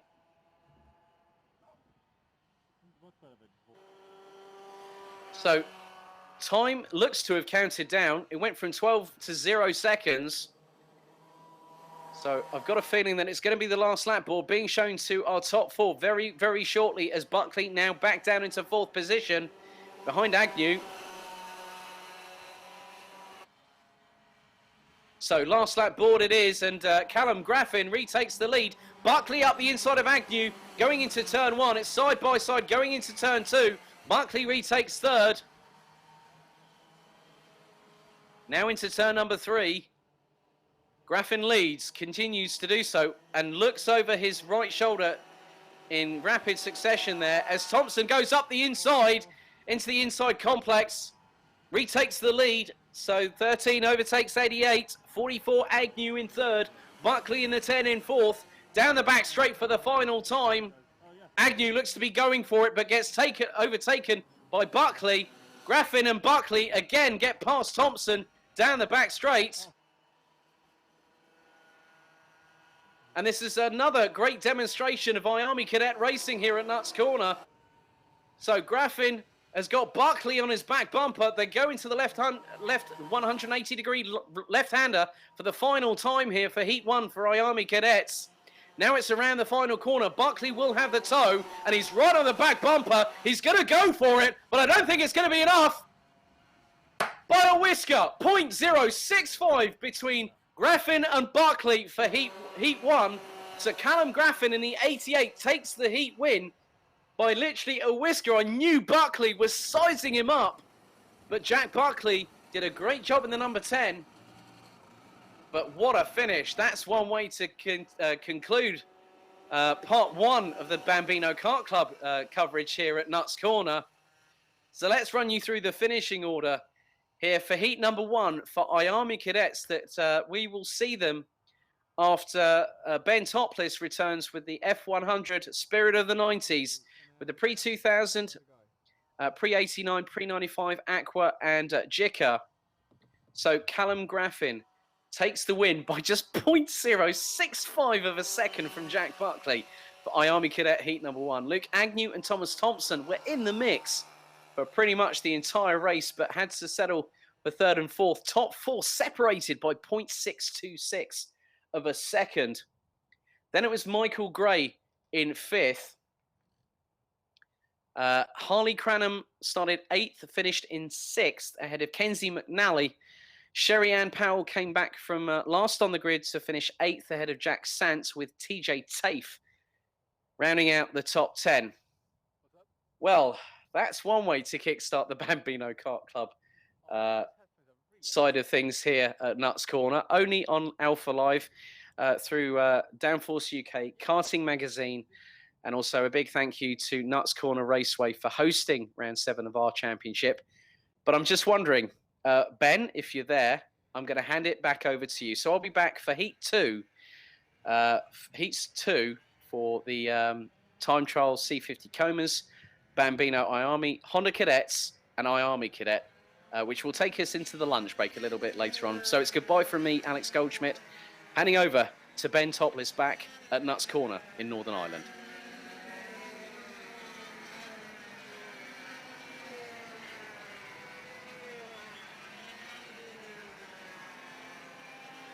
The F100 races, and we'll be hoping for another race like that one just then in the IAME Cadets, as the pre-2000s are out on their out lap after a very dramatic first race in which there were lots of retirements. Some of the notable ones included Gary Turkington, Derek Wilson, among many others on the first lap. But this is the reverse grid race, in which we appear not to have Stephen Cook-Martin, who would have been starting on pole after he didn't run in qualifying. But we saw that hefty crash for him in the first corner, which also took Francis Stewart with him. Karts are running round again, so as a result, Dale Matthews, who didn't start the first race, will be starting from pole position alongside Lee Gadsby, and Adam Wardell right behind him in 3rd. Some of the faster drivers will be starting right near the back, such as Gary Turkington, Ramey Eastwood, Donald Reagan, Francis Stewart, and Drew Stewart, who managed to get 3rd in the first race in the end, having started in 8th. And I can see, yes, it is Stephen Cook-Martin that's trying to make his way through from the back of the grid. He should be at the front.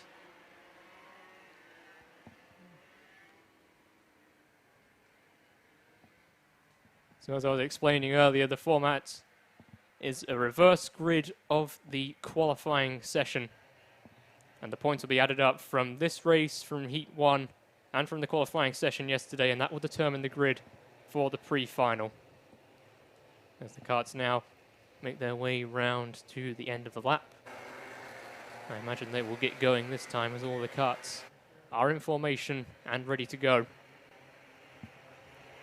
Dale Matthews, we're hoping for better luck in this race.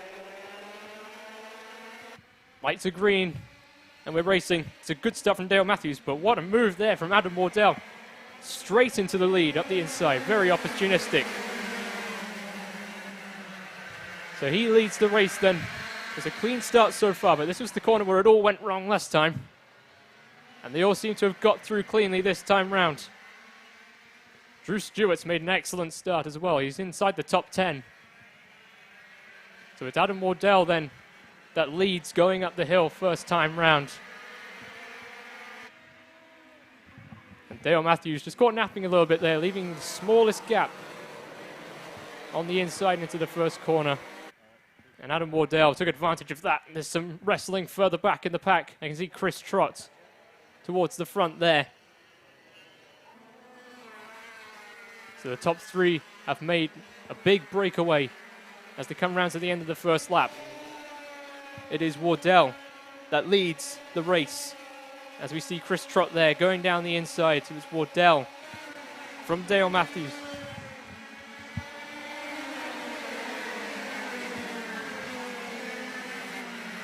As Chris Trott has managed to get ahead to see Drew Stewart down the inside there.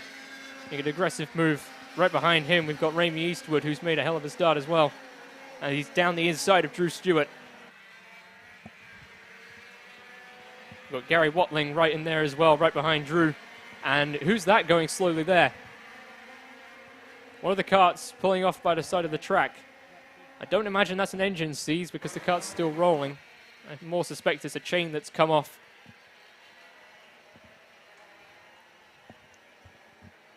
So Chris Trott then has got all the way up into fourth position. He's reading as third, but there's a kart out there in between them. It's kart number 24, Andy Black, who's currently running in second position. And there's two karts off in the background, and Francis Stewart and Oliver Smith are in the barriers at turn number 1. You could just about see them out of shot. Francis Stewart cannot get a break today. He went off at turn 1 in the first race, going with Stephen Cook-Martin, and he's off again now. Disaster for him.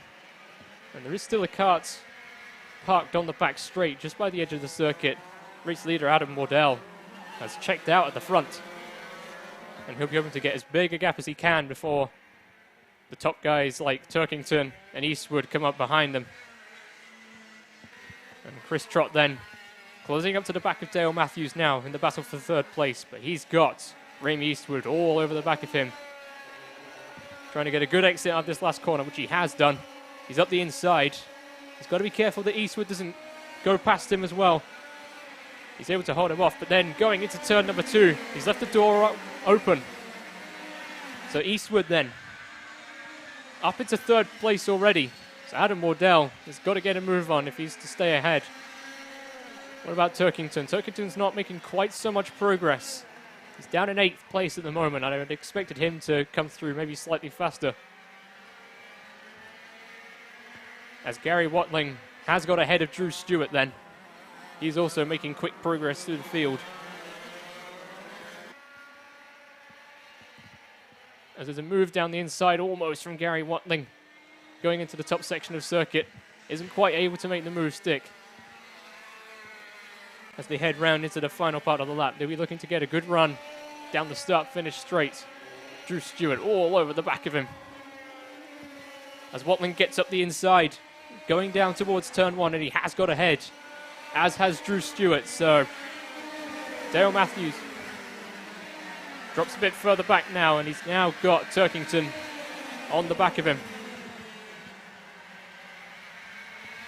Meanwhile, Eastwood has now caught up to the back of Andy Black as he runs up the hill towards the back section of circuit. He doesn't quite have to run. He's got down the inside, late braking maneuver, side by side, and he does make it stick. Takes the racing line, forces him out, and he's now up into second position. He's got 3 seconds to make up on Wardell and 3 minutes to gain that in. He'd have to be a second a lot quicker. Not sure that's going to happen, but second place, having started from the back. It will take that, I suspect. Chris Trott, meanwhile, up to 4th. He's got Andy Black ahead of him. Can he get into the top 3? Having been taken out in the first race, he needs a good result this time round. Gary Watling's closing in as well.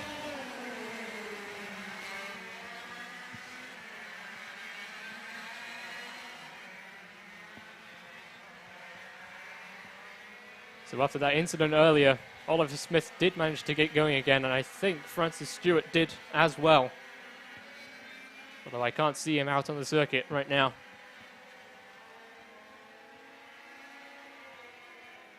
Chris Trott then. Very close behind Andy Black in the fight for third. As Ramey Eastwood has closed in the gap by almost a second on that lap, so maybe that gap isn't unsurpassable. He's gaining. And Chris Trott has managed to get up into third place. He's just managed to get ahead of Andy Black. So Eastwood then is closing him down at a hell of a rate. He's now 1.2 seconds behind as they cross the line on that last lap.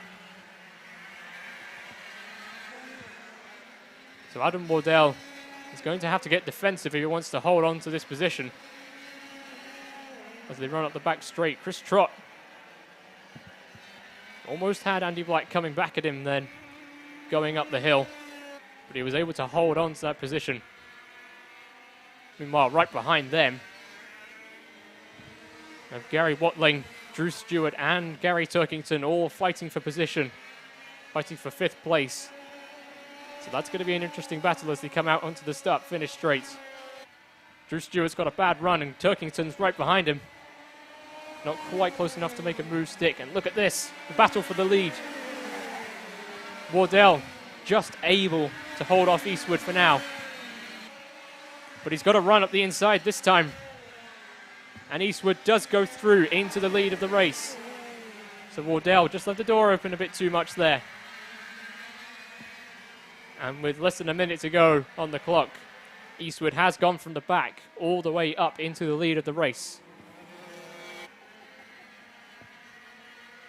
And Gary Watling now is close to the back of Andy Black as they go down the hill into the hairpin.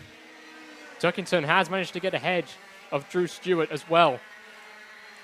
So that's a change of position too, as they make their way onto the start-finish straight. Watling doesn't have a particularly good run. Turkington does, but not able to do anything with it.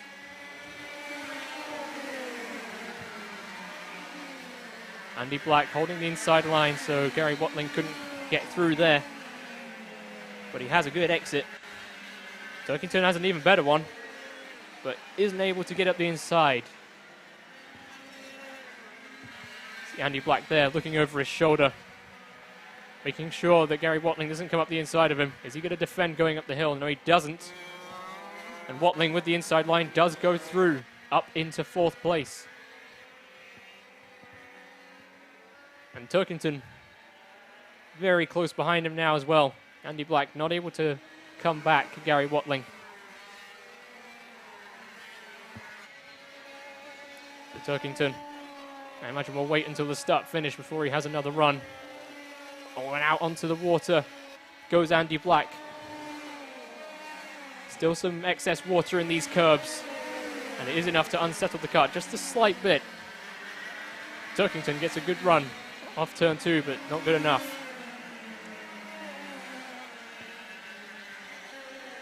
It's going to have to be a big lunge from back there. And he is now going to go for it into the Carousel S corner, and he does get ahead, but doesn't get a good enough run to get past. And Drew Stewart now is coming back. He's going to have the inside line going into the top corner, but not quite late enough on the brakes. Into the other hairpin, not quite close enough again. And we are on to the final lap. As Ramey Eastwood then comes around the final corner. Oh, what's happened to Andy Black? As Eastwood takes the victory in the second race. He's had 2 wins so far then. Wardell comes home in 2nd, Chris Trott 3rd. Gary Watling comes home in 4th, so I don't know what happened to Andy Black on the last lap there. Whether there was an incident with one of the drivers. So another entertaining race, not as chaotic as I anticipated, being a reverse grid race, but nevertheless still exciting. So things are looking good so far for Ramey Eastwood. And I would expect him to be starting on pole position for the pre-final. Oliver Smith then, going around the last corner, coasting round after that incident in the first corner with Francis Stewart. Just coasting into the pits.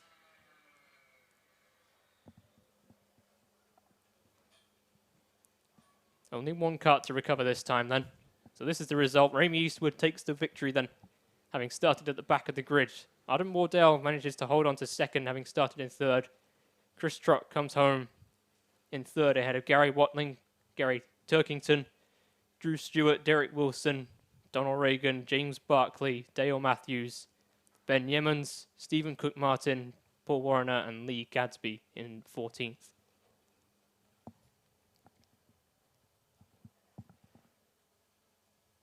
So not so many karts to recover this time, only one kart on the back straight to recover.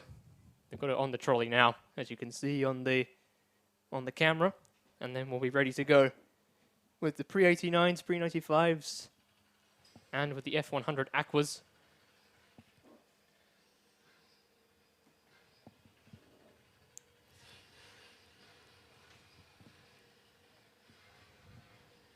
So the reverse grid race, not quite so influential in a grid this small.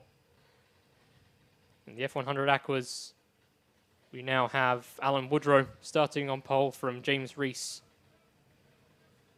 and Jake Calvert, who ran away with the first race in the F100 Aquas. And in the pre-89s and 95s, we have Chloe Scott starting from pole position ahead of Andrew Godfrey, Pete Bracken, Leon Dolby, Chris Derrick, and Alistair Topless after their close fight in the first race. And as it turns out, Alistair Topless did actually snap a seat stave during that first race, which could be part of the reason why he was being caught by Chris Derrick. Although, having spoken to him, he also seems to suspect that the tyre pressures were just slightly different. Chris Derrick maybe putting his tyre pressures down a little bit. And in these cool conditions, it takes a couple of laps to warm up. But eventually, his kart did come into play, and he did challenge for the win.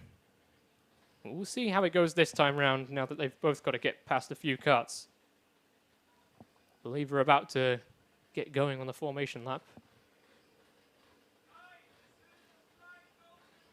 As Ross Kerr now gets recovered from off the track.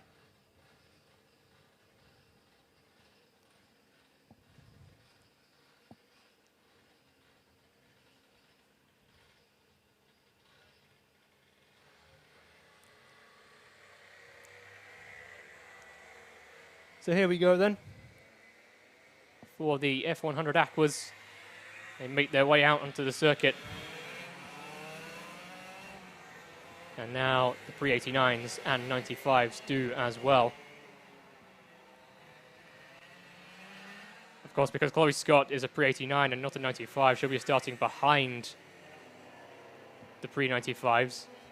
Instead, we've had a spinner on the formation lap. Is that the number 63 of Jake Calvert? He looked like he was facing the wrong way briefly. So trying to get heat into the tyres, I suspect he's dropped it under acceleration, trying to get heat into the rear tyres.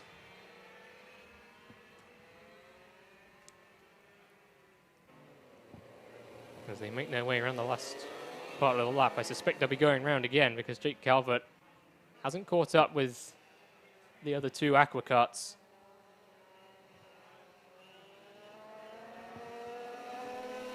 Down the pit straight, and they are going round once again. Which gives them another lap to get the heat into the tyres. And the brakes.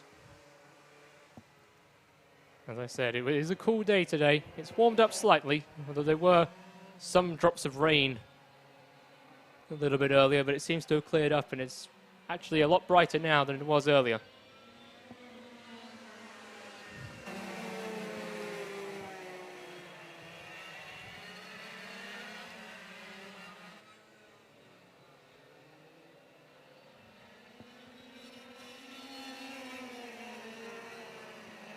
So I was mistaken about the grid. Leon Dolby will be the one starting on pole position in pre-95 alongside Pete Bracken.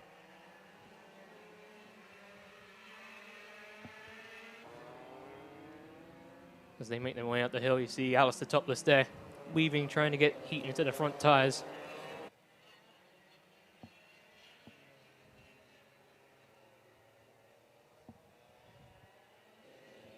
As the number 72 being told to slow down a bit.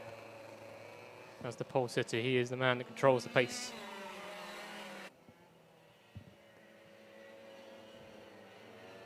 Indeed, but the guy alongside him at number 71, James Reese, is telling him to slow down as well.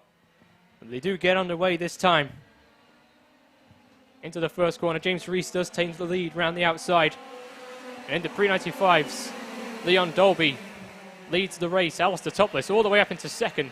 Bit of a nudge there from Pete Bracken against Chris Derrick. Alistair topless trying down the inside, but not quite able to make the move stick. So Alistair topless already up into second place as they make their way onto the back straight for the first time. Can he get past Leon Dolby going up the hill? That'd be a very late braking maneuver, but not quite late enough on the brakes that time. And there's a cut facing the wrong way at the top of the hill. Alistair topless going for the lead in pre-95, but not quite far up the inside enough to make the move stick. And that was Alan Woodrow that was facing the wrong way in the corner at the top of the hill. So Leon Dolby leads the pre-95s round as James Reese leads the F100 Aquas ahead of Jake Calvert. First time round.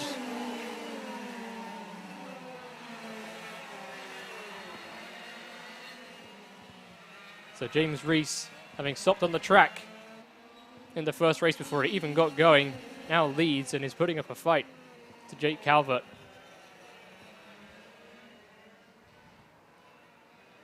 Alistair topless then, getting a run up the hill, but again, not quite close enough to make the move stick. They look quite similarly matched at this stage. Oh, a bit wide there from Leon going into the hairpin. It's easy to do.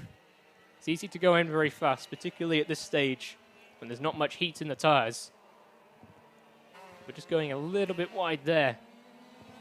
And he's got to get through the pack if he can, Alistair topless, because Chris Derrick in the last race struggled for the first couple laps, but then came alive as his tyres came in. And he has a run down the start-finish, but not a good enough run. But now he tries up the inside, going into turn 2, and he does take the lead of the race. Pete Bracken then also quite close behind Leon as he gets a bit of oversteer there on the exit of the corner. And we see a replay here of the move for the lead. Leon getting a little bit wide going through turn 1, and that gave Alistair topless all of the opportunity he needed as he now leads the race in pre-95. As, oh no, two of them are off, and that's Leon and Alistair topless are in the gravel at the top of the hill. Dramatic scenes here. And that puts Pete Bracken in the lead from Chris Derrick. Disaster for Alistair topless. He ended up in the kitty litter on Friday, and he's done it again just there. I didn't quite catch what happened. Luckily for the two drivers, it's downhill, so they've been able to get their karts going again. Alistair quite a long way ahead. But that's a disaster for him, having just taken the lead of the race. So it is Pete Bracken now that leads, but for how much longer? Because Chris Derrick's trying down the inside into that off-camber corner and does make the move stick.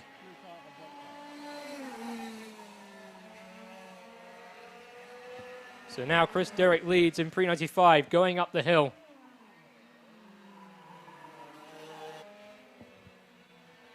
So now we'll see if he pulls away. I suspect once again his tyre pressures were low. Took a couple of laps to get the heat into them, but now that he has it, he will pull away, I suspect, from Pete Bracken. Meanwhile, in the F100 Aquas, it's still the 71 of James Reese leading from Jake Calvert.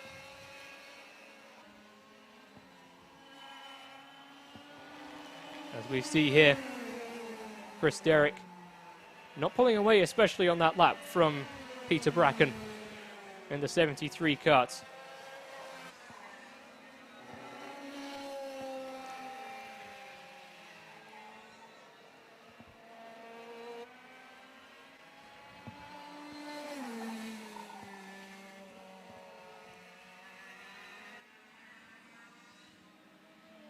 But he does now look to be pulling away just slightly as Chris Derrick.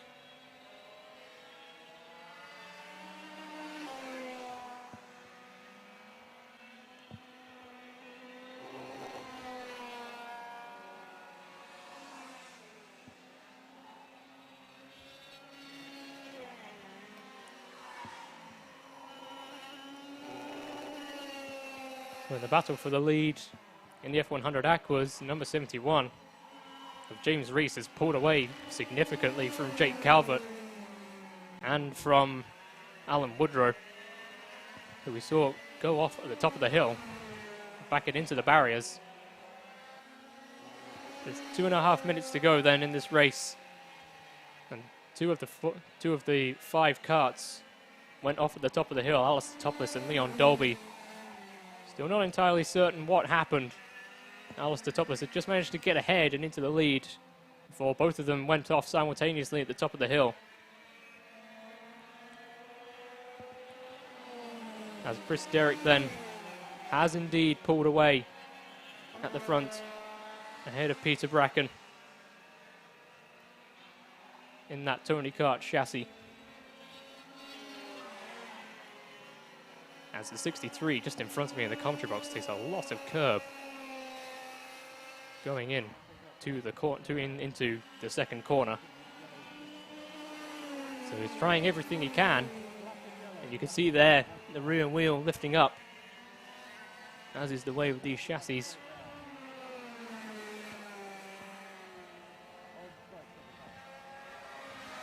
1.5 minutes left then. Alistair Topless here, just passing me in the commentary box. Running around on his own, looking pretty good in the kart, but unfortunately not able to do anything with it as we pick up the leader in F100 Aqua, number 71, James Reese. Looking very quick. And a long way ahead then of this man, the 63 of Jake Calvert. 8 seconds in front then. So after that non-finish in the first race, or non-start in the first race even, number 71 of James Reese. Looking good for the win here. As Jake Calvert gets up very wide again onto that curb. Still water. Chris Derrick there, just choking his engine on the way into that off-camber corner. Not so much you'd expect to be choking the engine, but a worthwhile exercise while you're that far out in front to prevent your engine from seizing. We'll see it doing it again there, you see. And Chris Derrick now with around about a 3-second advantage over Peter Bracken as the 71 kart begins his last lap of the race.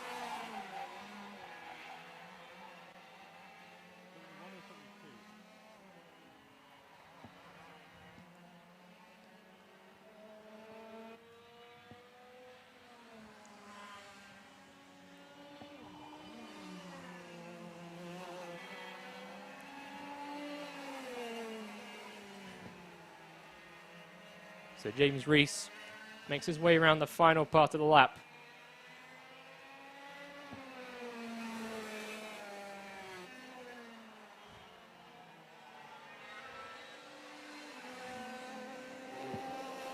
And taking the checkered flag now comes James Reese. In the end, quite an easy victory.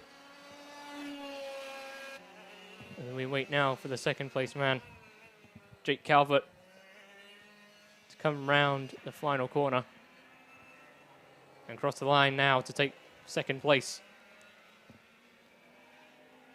Meanwhile, in pre-95, Chris Derrick making his way around the final corner. In the end, quite a simple race for him as he takes the checkered flag now.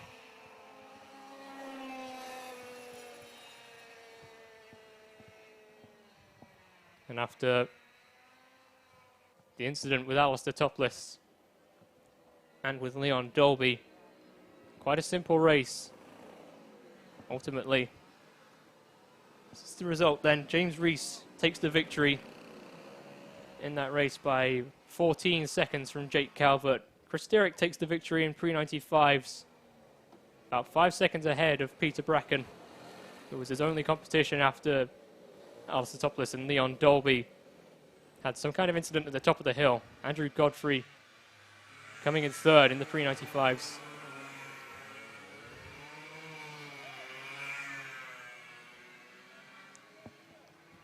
As we now have the Jika karts, the junior F100 karts making their way out into the circuit. Reverse grid race, of course.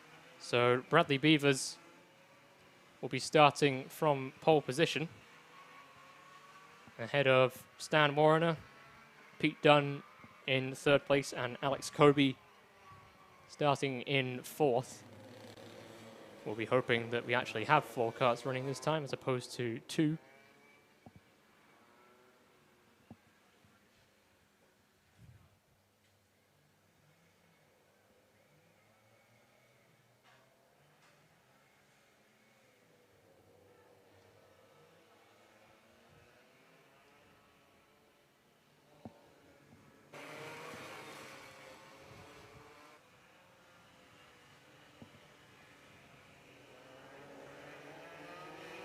So here we go then. Looks like we're going to get running this time. Light to green and we're underway. There's a bit of contact already coming across the start-finish line. And 3 of them are off in the first corner. 3 of the 4 karts are out or off already. Alex Kobe gets going again, but Pete Dunne has now run away as a result. And Bradley Beavers does not look happy with that. He started on pole position. And it just looked like Stan Warner got the inside line and just spun the kart. So we're now following Pete Dunne. And we see a replay here. So Stan Warner with the inside line. Ooh, bit of contact already before they even went into turn 1 and then losing the rear end. And Alex Kobe spinning out of sympathy, I guess, or in avoidance. As a result, Pete Dunne has now got quite a substantial lead. I imagine Alex Kobe will be able to gain back some of the time. But whether she can gain back all of it is another matter altogether. So Pete Dunne leads at the end of lap 1. There's a yellow flag being shown as Stan Warner is out of this race. Bradley Beavers has managed to get going again, I think. But is almost a lap down now, unfortunately. So Alex Kobe 3.5 seconds behind. Can she make that gap up? And how does Pete Dunne's kart look in this race compared to yesterday? It looks slightly better handling than yesterday in the wet, where it was understeering very badly indeed. But still not quite as well balanced as Alex Kobe. As they make their way down the hill into the hairpin. And that gap's already come down substantially. Pete Dunne, of course, failed to start the first race along with Bradley Beavers. Fortunately, they both started. Unfortunately, one of them is out on the first corner and one of them is nearly a lap down. Let's look at Alex Kobe already down the inside and into the lead of the race. So that's answered the question quite quickly. Can Pete Dunne keep the gap? The answer is no, unfortunately.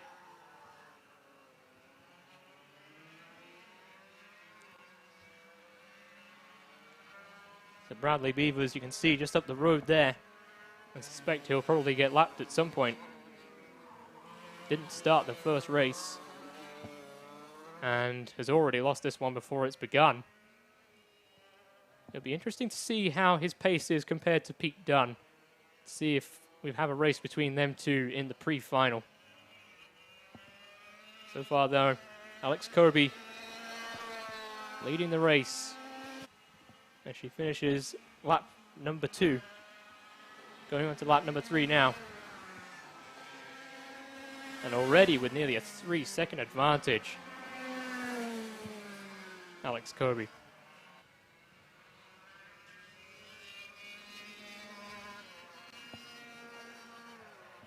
That CRG chassis working very well as she heads into the off-camber corner. Flicking it in, balancing it with the throttle. And she's running very well indeed, and she is probably going to be lapping Bradley Beavers within the next lap or two. And looking at the gap relative to Pete Dunne, and it looks like Bradley Beavers' pace is quite good compared to Pete Dunne. So we could get a race between them in the pre-final. And onto the start-finish straight. Alex Kobe very close now as they go through turn number 1. Not quite close enough to get by.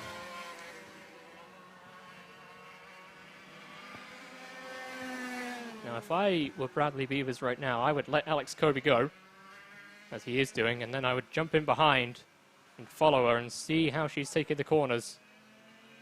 And try and keep pace with her as best as I could.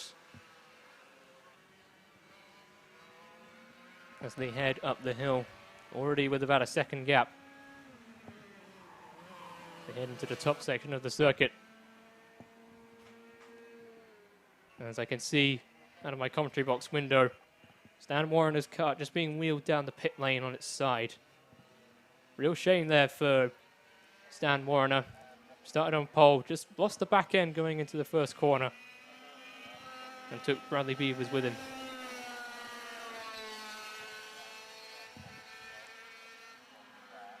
As Alex Kirby continues to lead the race, carrying tremendous speed into turn number 2.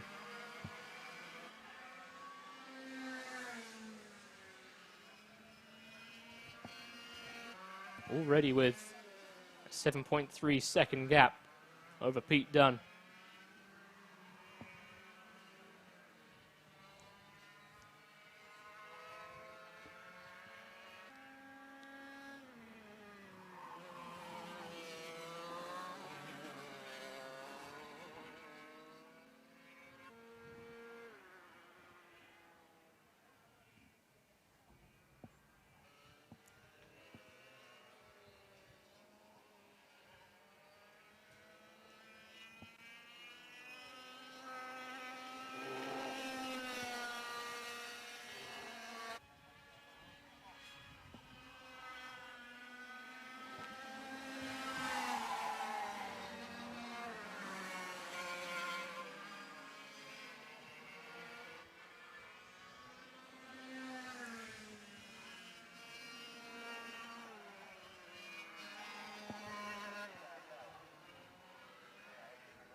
Worth pointing out, of course, that these karts are not direct drive, which is why Alex Kobe was able to get going again immediately.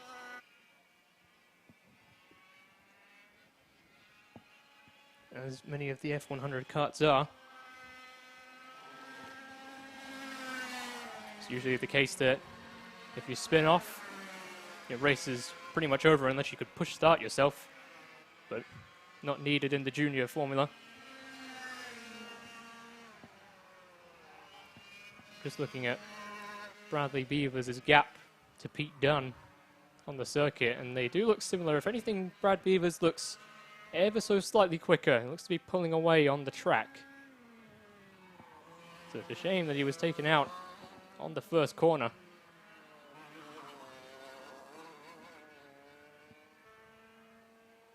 Also a bit of a shame that a grid of 4 karts, 3 of them get taken out in the first corner. There's no need for that at all.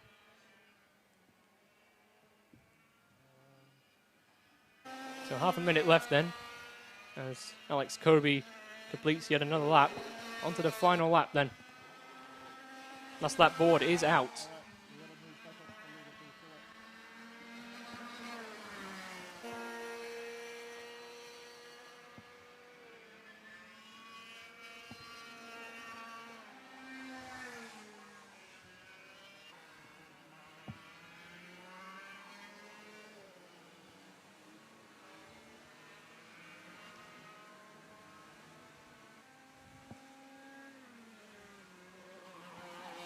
Heading into the top section of circuit for the final time then.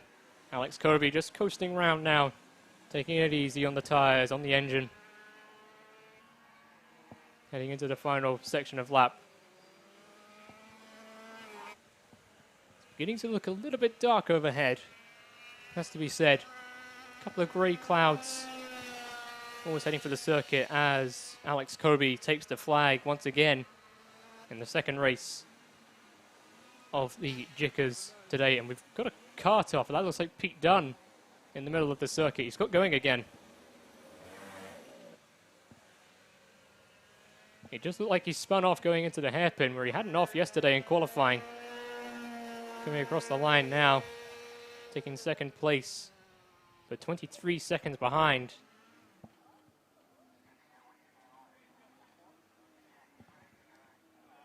So that's it once again for the junior F100 categories and for the F100 classes until the pre-final, as Pete Dunne chooses to scoot his kart down the pit lane. So that's it for now, and I'll see you again for the pre-finals, where hopefully the junior formulas can all make it around the first corner. See you later.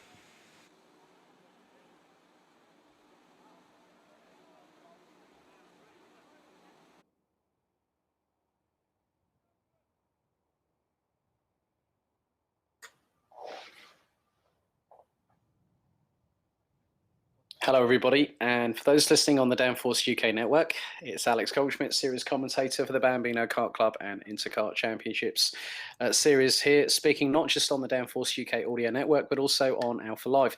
Thank you very much, Mr. Topless. Look forward to seeing the pre-final for the F100s a little bit later on, which will take place after our customary lunch break. So taking us in to the completion of the first half of the day's action here at Nuts Corner in Northern Ireland, it's the Bambino Kart Club.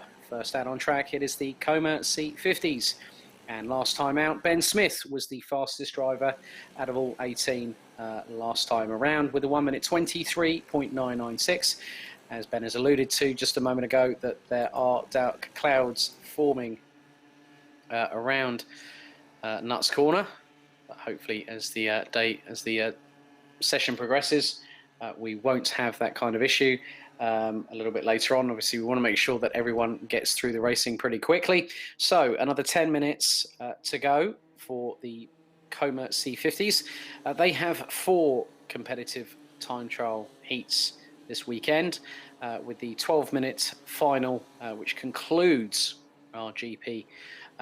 So it won't be the Bambino IAMEs that will close off the BKC action this weekend. This time it will be the C50 Comas.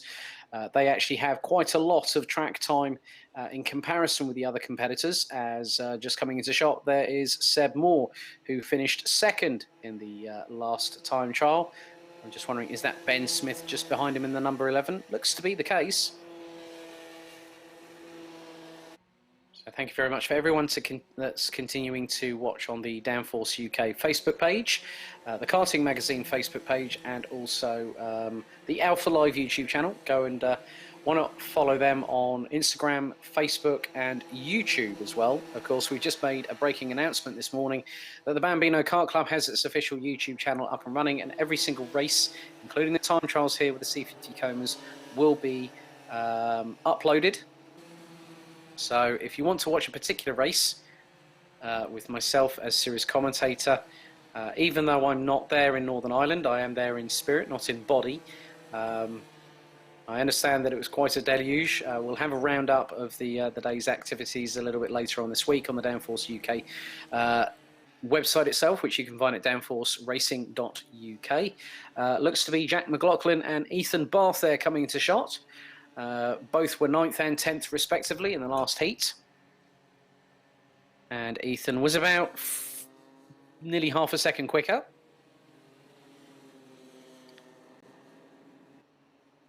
So 7 minutes to go, still waiting for some initial benchmarks to show up on the timing screen.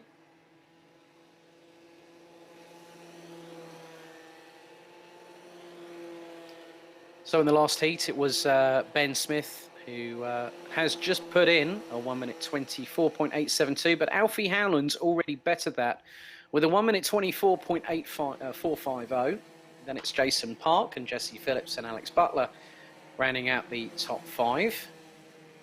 Jensen Chalk now goes in with a 1 minute 28.950. Jack McLaughlin up to 6th. Lucas Stonia up into 9th.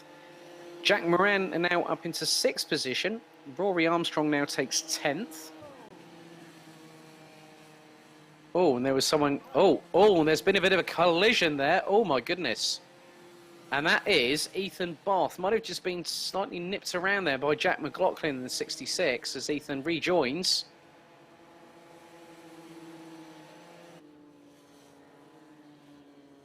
So it looks like Seb Moore might have had an issue on the last lap around. Did a 2 minute 4.434. Not the pace that I would expect from the number 50, who is circulating.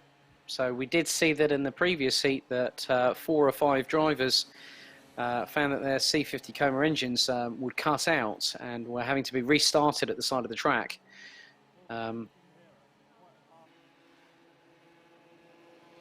So we will see as things progress just how it all goes. Obviously, I'm going to expect that Seb Moore, barring no issues, that the Rochdale youngster will be up at the sharp end of the timesheets.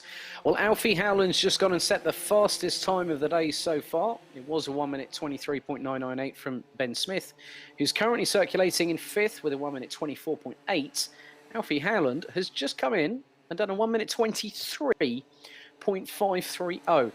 Now, the O-Plate driver from Ashford, very big Mercedes fan, huge Mercedes fan. Hopefully, I might be able to catch up with him at the return of the Deutsche Tourenwagen Masters. The DTM returns to Brands Hatch in just a couple of weekends' time. So more touring car action as if the Diamond Double at Snetterton, with rain aplenty there, I understand, in Norfolk, coming down quite considerably. So at the moment, top 10 with about 4 minutes 15 on the clock. Well, Seb Moore's just gone back into 6th position on a 1 minute 24.851. Alfie Howland's fastest of everybody, 1 minute 23.530. Jesse Phillips, a 1 minute 24.323 in 2nd place, ahead of Alex Butler in the number 52. Jason Park and Ben Smith round out the top 5, both respectively setting a 1 minute 24.8 and a 1 minute 24.817. Seb Moore's best effort so far from the number 50, a 1 minute 24.851. Alfie Howland actually pretty consistent in his lap times. He's just on a 1 minute 23.538, so he's 8 1/1000ths off of his best lap time so far. So top 10, 3.5 minutes to go. Alfie Howland leads from Jesse Phillips, Alex Butler, Ben Smith, Jason Park, Seb Moore, Lucas Stonia, Jack Moran, Jack Paul, and Ollie Meek. Oh, crikey, the number 20 now up into the top 10. Well, actually, that was the top 10, now becomes the top 11. As Jack McLaughlin, who's trying to make, looks like he's trying to wrestle his way past Jensen Chalk in the number 18, who's just running in the 1 minute 30s at the moment.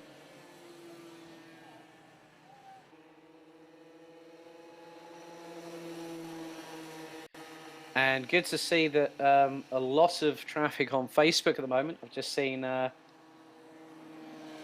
Chad Leman's dad Bart put in a 3rd place in heat number 1 and a deluge of photos. That's really, really good to see. Really, really good to see. Really enjoying that. Of course, there's a lot of action on this weekend. Hungarian Grand Prix in Budapest. I think will start very shortly. The Total Spa 24 hours, I think, is still currently underway. I think other events. Oh, and then we got one off there, and that's the number 50. Oh, that's Jack Paul. So currently 9th and is stranded. Looks to be off the off turns 4 and 5.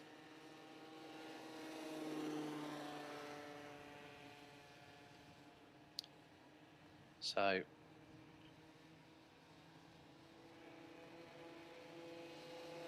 And Jack gets on going under his own power, which is really, really good to see. So the number 51 rejoins. So, oh, those dark clouds, Ben, you weren't kidding. Oh, we got another one off. That looks to be at turn 2, I believe. Could that be at the far side of the track? That looks to be. That looks like, I can't get a closer. Oh, we've got more drivers going off of track. Now that's Seb Moore. I think that was Ronnie Carter that's gone off as well. Yes, that is.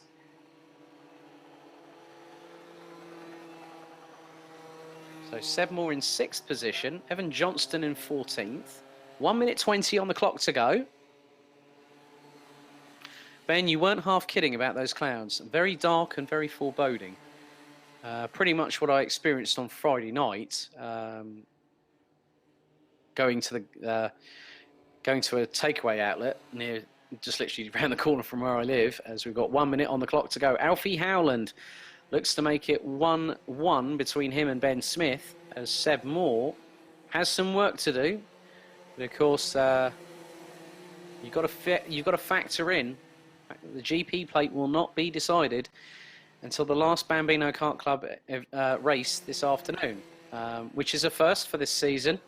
But obviously with the schedule, with having to work with the F100 crew, really have to say, really good job between the organising bodies of both championships to come to a mutual agreement.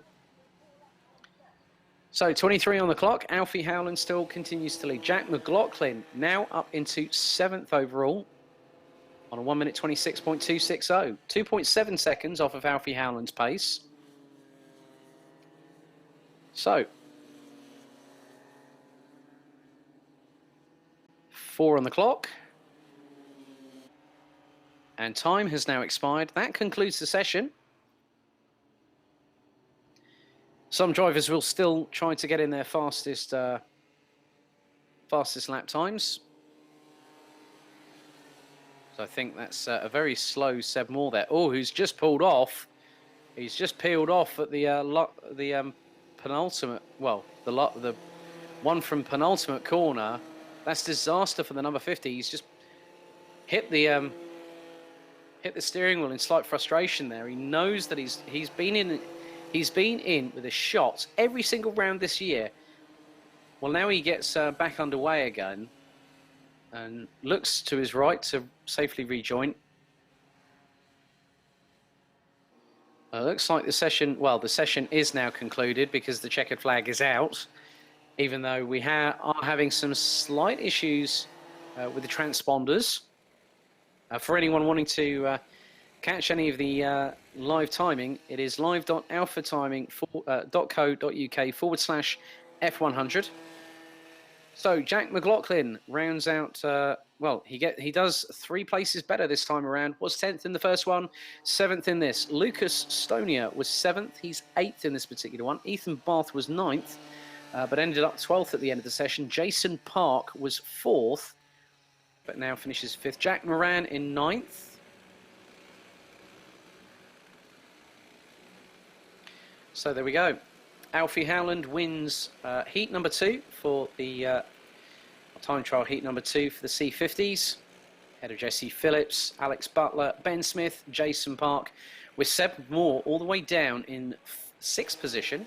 Jack McLaughlin was 7th, ahead of Lucas Stonia. Well, Ben Smith's been confirmed in 4th. Oliver Meek just a fraction outside of the top 10 in terms of time trial competition. The youngster in the number 20 did a best lap of a 1 minute 27.513. So Lucas Stonia in 8th, Jack Moran 9th, Jack Poole 10th, Oliver Meek 11th, ahead of Ethan Barth, Jensen Chalk, Evan Johnston, Rory Armstrong, Ronnie Ray Carter, and Brogan McDonald, with Riley Stewart rounding out the 18-strong grid.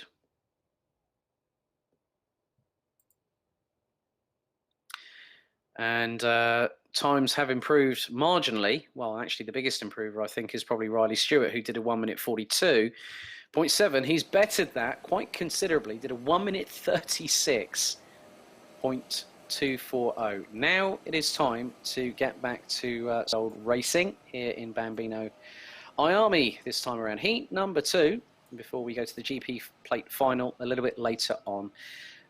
Now this was an absolute 2018 classic, and now there have been a couple of exclusions, I'm afraid.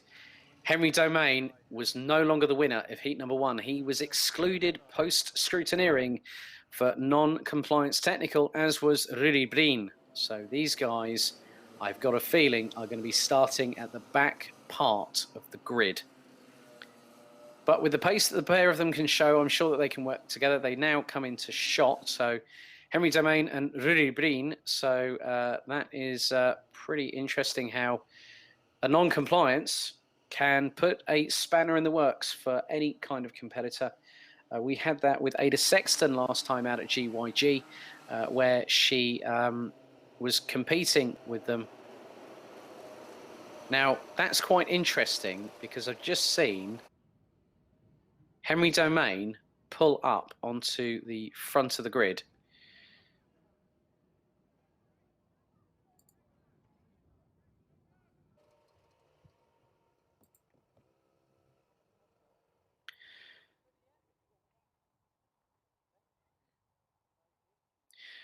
So, drivers now in position.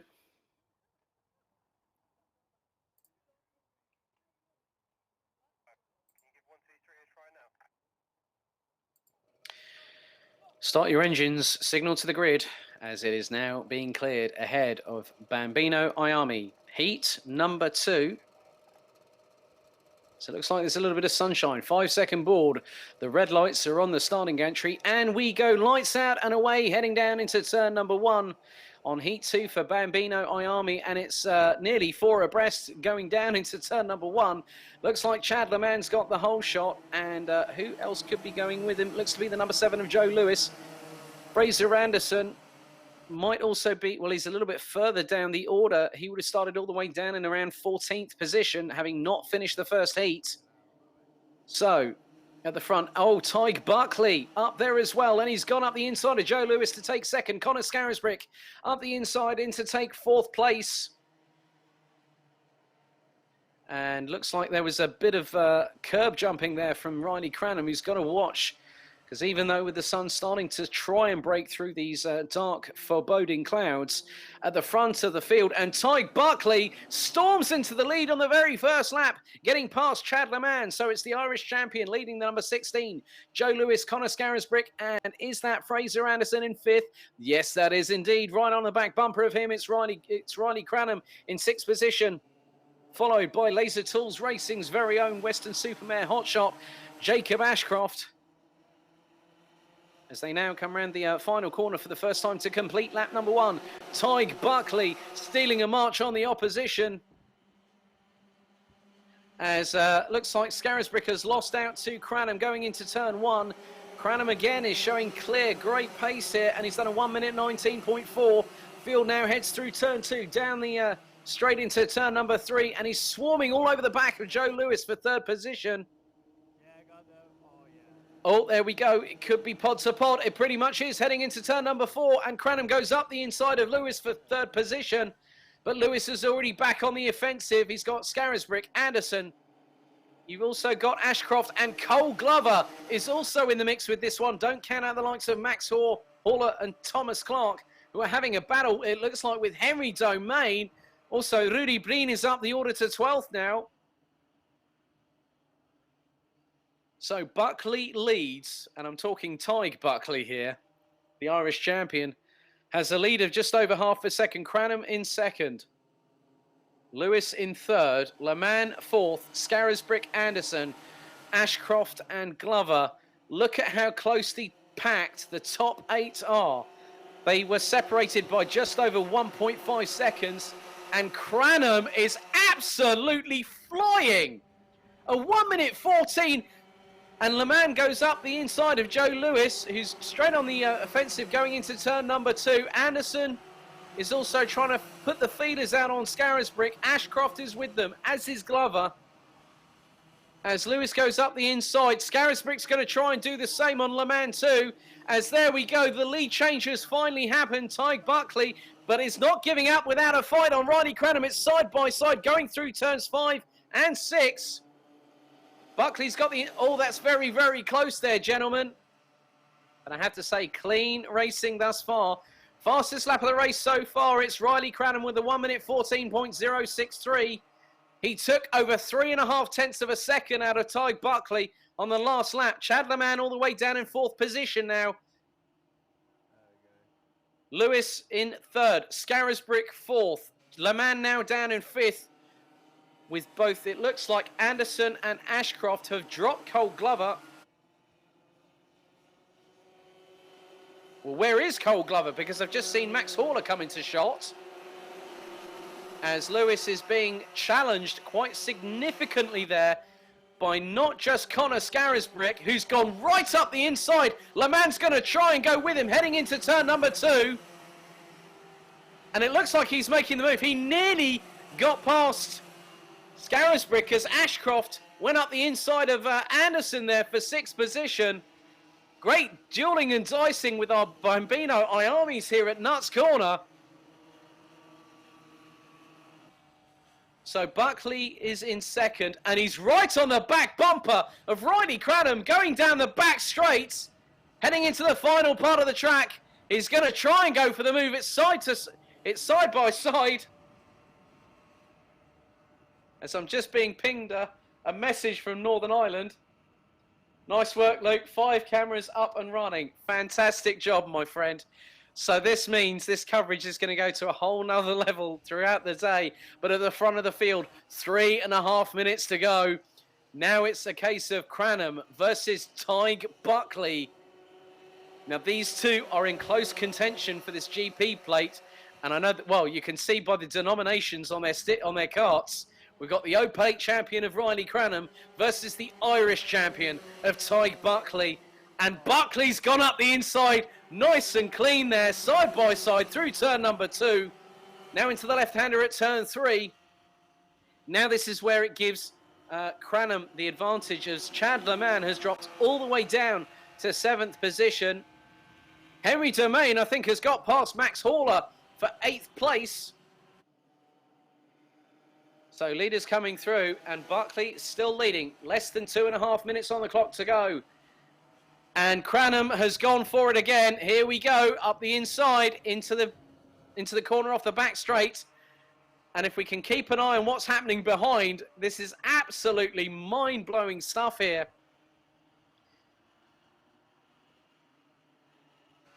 So, looks, I'm wondering, has there been a change for 3rd? I'm thinking, is that Fraser Anderson that's made it into 3rd place?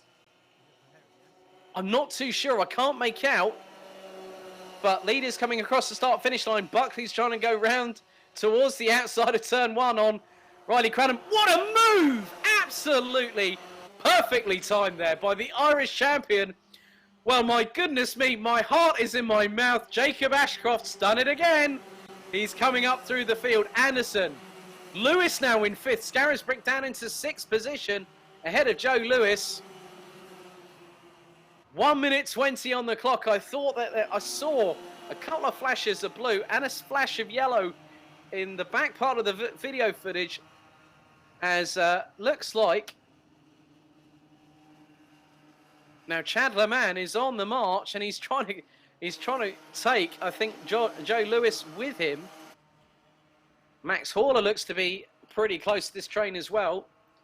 So Cranham and Buckley, you cannot separate them. They are side by side. And then Buckley swoops through towards the last couple of 3 corners to retake the lead. Less than a minute on the clock to go, plus an additional lap. It is about who wants it the most, but it's also going to see who's going to have the strategic advantage, because it's now side by side, a drag race across the line. 45 seconds plus an additional lap. It was 0.23 between them. Buckley swoops up the inside to retake the lead. Cranham's trying to sweep in to carry more momentum through turn number 2. He's pretty close. He's within not even a bumper's length of Tig Buckley. Here we go. The move is trying to happen, but Buckley knows this track very, very well. 5 seconds on the clock. Time is about to expire here for Bambino IAME, heat number 2 at Nuts Corner. So it'll be this and an additional lap to go. Meanwhile, Jacob Ashcroft, and there we go. Buckley is still keeping to the inside line, keeping Cranham at bay. Ashcroft has dropped the rest of the drivers. It looks like the man's ahead of Anderson and Lewis. Lewis has gone up the inside. Anderson's trying to do the same as well. Gets up the inside of Chad Le Mans. So Ashcroft has got distance between himself and Joe Lewis, who is in 4th. Behind him, the number 50 of Fraser Anderson. Then the 16 of Chad Le Mans. And that's Henry Domain, who's been absolutely on a march as the youngster in the number 65 from Halstead. So last lap board is out for the leaders, who are now going through turn number 2. Le Mans is trying to go up the inside of Anderson into turn number 1, which he does so. And Anderson had 2 wheels on one side of the white line. Look at this battling at the front of the field. Let's keep an eye on this. So Buckley leads as the pair of him and Riley Cranham come through towards the back straight for the final time of asking.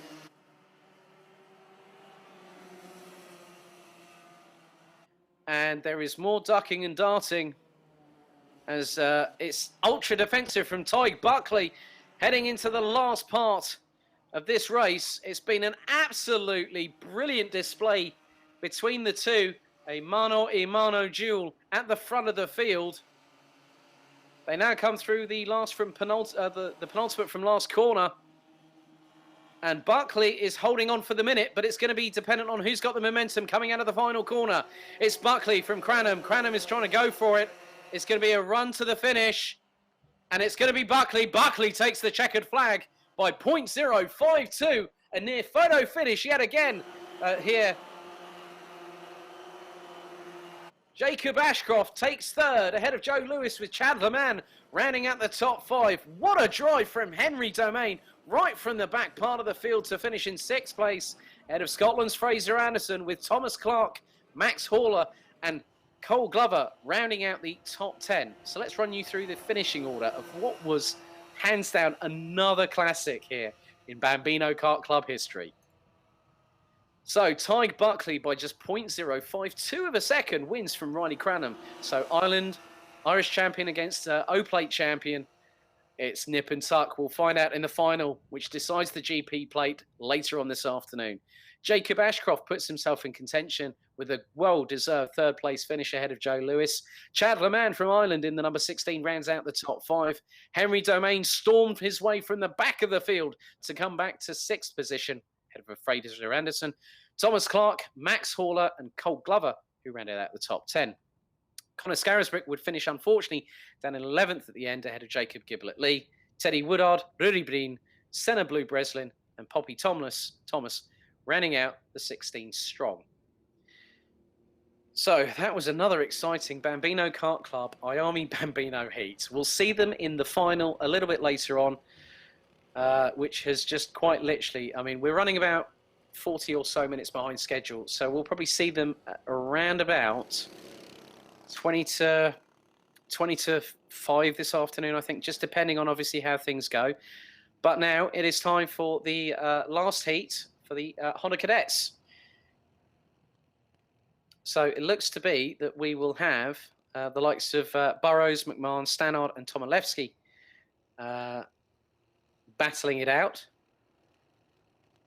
So we'll just see with regards to the grid for this one, as it looks to be a resumption of what we had earlier on. So your front row will be McMahon, Canoan, Burrows, Stannard, Gardner, Poole, Tomilewski, Butlin and Anslow. So drivers now getting to the grid for the second time of asking. The only category that we now have in BKC. Obviously, we started it, we trialled it at GYG. It seemed to work with the IAME cadets going into rolling start formation. So 2x2 and race direction will then call whether we go racing. So it's McMahon from Canoan, Burrows from Stannard, Gardner from Poole, Tomilewski, Butlin, Anslow. So that's 33, 92, 16, 6, 66, 9, 20, 88, and 14. That is your starting order for Bambino Kart Club Honda Cadets, heat number 2 here at Nuts Corner in Northern Ireland. So 5-second board is out, red lights on the starting gantry, and lights out and away we go. And it looks like Tomilewski's got a really good good start there from the back part of the field, starting in 7th. He's now up into 6th place, so already making up the position. Looks like Burrows is at it again, and Canoan's lost out of place. Gone down to 3rd, as Tomilewski has really got the fire in his belly, and he's already up into 5th, and we've not even completed one lap. The Polish driver now on the charge already. This young man who I've met him and his family, absolutely wonderful people. I've likened him to a potential successor to Robert Kubica. I know that his parents, Rafal and Kasia, will like that comment. They've loved it all season. As it looks like Casper's already up into 4th place and charging. So, looks like McMahon in the lead. And that looks to be Lewis Stannard. Stannard, who had that coming together with Damien Barris-Haggett last time around at GYG in the Honda Cadet final. But then you've got Jack Burrows. But here comes the youngster from Glasgow, Kasper Tomaszewski, absolutely on a charge. Look at how close the top 4 are. They are just 0.5 of a second exactly separated.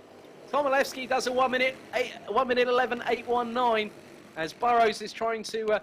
now look at... Well, Tomaszewski got incredible purchase. He's gone side by side with Burrows heading into turn 3. He's got incredible acceleration coming out of turn number 3.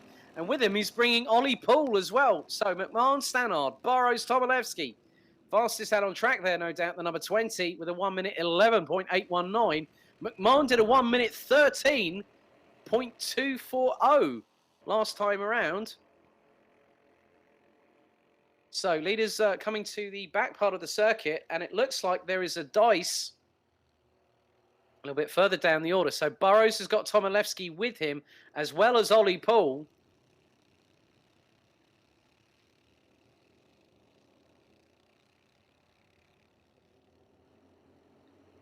So we've got 6.5 minutes plus an additional lap. Running order as follows. McMahon, Stannard, Burrows, Tomaszewski, Poole, Canoan, Butlin, Gardner and Anslow. Top 4 separated by 0.7 of a second. Fastest lap of the race now goes to Ollie Poole, 1 minute 9.570, as Tomaszewski is trying to use that tactic again on Jack Burrows. But Burrows a bit wiser there, goes to the outside to close the door on the Polish driver. Meanwhile at the back, oh, well there we go. Jack Burrows right up the inside of Lewis Stannard for position. That's now up into 2nd place. Coming out of what looked to be turn 5. Now they go down onto the back straight. As Tomaszewski is also going for it past Stannard. Couldn't quite get the slingshot past going down the back straight.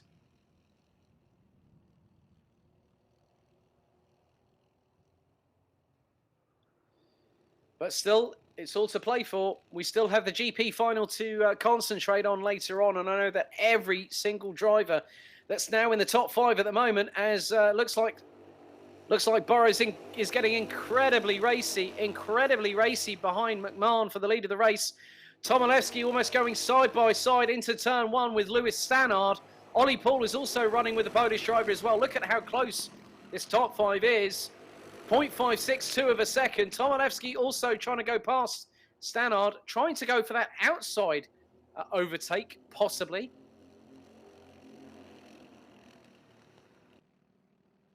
As McMahon continues to lead.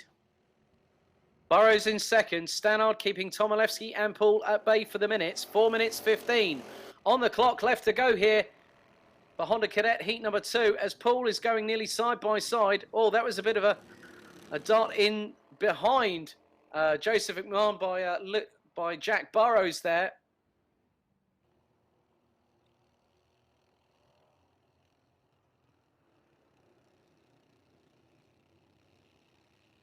So still undecided as of yet as to who is going to be leading this race and who's going to take the win here.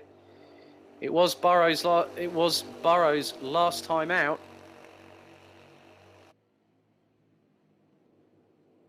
Well, there we go. Burrows swoops inside Joseph McMahon with an absolutely convincing and textbook overtake on turn number 1 as Tomaszewski is right on the back bumper of Stannard going in towards turn number 3. He's having to play it nice and cool and conservative as looks like McMahon is still there or thereabouts. 3 minutes 11. Tomaszewski is going round, well, trying to carry more momentum past Stannard as they now go onto the back straight. Tomaszewski, I think, has made the move. Yes, the Polish driver has done it. Nice work by the number 20, sponsored by Breck Racing. So he's now up into 3rd place, ahead of Lewis Stannard. As it's still nose to tail between Jack Burrows, who's leading from Joseph McMahon. 2 minutes 20 on the clock, plus an additional lap to go. And if the top two continue to battle as they are, Kasper Tomaszewski, well, I didn't really need to say it, did I? He's got the toe, he's got the momentum on McMahon. So the Polish driver now fighting in the top three. And into turn two they go. Who's going to get the better purchase?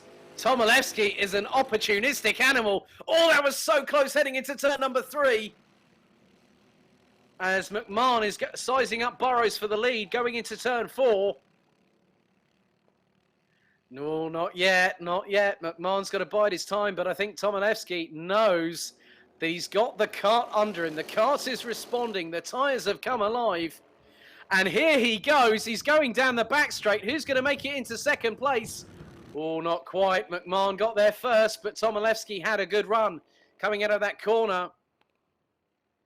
May have compromised his exit out of the back straight, which has allowed both Stannard and Poole right with them. Fastest lap of the race so far, 1 minute 8.980. But look, again, Tomaszewski is closing up on the top two. We've got just over a minute plus an additional lap to go in this second cadet heat under Honda power. And Tomaszewski is right on the back bumper of McMahon. How's he going to respond coming out of turn number two? He's at it again. I can see it quite convincingly, but McMahon just pulls the kart across quite cleanly, firmly, but fairly there, I have to say, from the number 33, as Tomaszewski is trying to do his utmost. 35 on the clock. The running order at the minute, it is still Jack Burrows, who could very shortly be 2 for 2 here. But it's dependent on whether Joseph McMahon in the number 33 and Kasper Tomaszewski have anything to say about it. And the top three were separated by just under 3.5 tenths of a second. You can't count out Lewis Stannard and Ollie Poole, who are closely behind in 4th and 5th position. So it looks like we're going to have this and probably an additional couple of laps here in this Honda Cadet Heat number 2 for BKC, as Tomaszewski has now got the run that he needs. I can sense this as he's going for it. Now what's going to happen going into... He's got his nose ahead going into turn 2. Is he going to go around the outside? He has! My godfathers, that was another fantastic overtake round the outside of turn 1. We saw it by Jacob Ashcroft in the last heat. Tomaszewski has just done the same. Now, this is the last lap. Could anything happen? In racing, it normally does. But with the pace that he has shown throughout this race, Kasper Tomaszewski is hunting down Jack Burrows. I cannot believe I'm saying these words again. But think of it this way. McMahon could still be a tour de force. He was second in the first heat. He's third at the moment as they now come into the final part of the circuit. Now, Tomaszewski will have the run of momentum coming out of this final corner. The anticipation is going to be building very shortly because it looks like Tomaszewski is gearing up for it. You can sense it right now. They come round the final corner. Tomaszewski is going for it. He's going towards the inside run, but I don't think it's going to be enough. Burrows takes it ahead of Tomaszewski by 0.86 of a second at the flag. McMahon takes third ahead of Lewis Stannard, Ollie Poole, Charlie Gardner, Ruben Canoan, Ashton Butlin and Jacob Anslow. What a great finish to another fantastic Honda Cadet Heat. So Jack Burrows wins by 0.086 of a second ahead of Poland's Kasper Tomaszewski. Joseph McMahon in third. Lewis Stannard fourth ahead of Ollie Poole, Charlie Gardner, Ruben Canoan, Ashton Butlin and Jacob Anslow.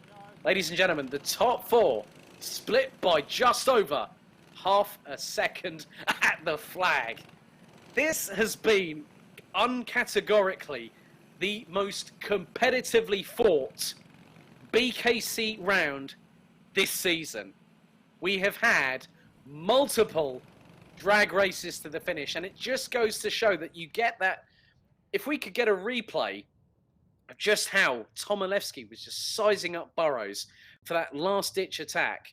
Coming through the penultimate corner, I could sense that Tomilewski was taking a tighter line, was trying to gear him up for more momentum, but I'm sure that we'll have something like that maybe a little bit later on, depending if Luke, our good friend over at Alpha Live in Northern Ireland, might be able to help us with a replay. But that was unbelievable. Tomilewski from 7th to 2nd. So looks like now, ladies and gentlemen, we have our final race before the lunch break here in Northern Ireland. It is going to be our IAME cadets. So in qualifying, Jack Buckley, it's going to be a repeat of the front row. So it is Buckley, so Jack Buckley in the number 10 with Callum Graffin alongside him in the 88 on the front row. Thomas Thompson and Luke Agnew in the 13 and 44 will be row 2, ahead of Jack Sant in the 86 and Kenzie McNally in the number 77. Harley Cranham in the number 21 and Michael Gray in the 17 will be on row 4 with TJ Tafe and Sherry Ann Powell rounding out the 10-strong grid. So hopefully this time we get things underway here in IAME Cadet. It's the last heat before the GP plates are decided this weekend here at Nuts Corner as we fast approach the end of the championship.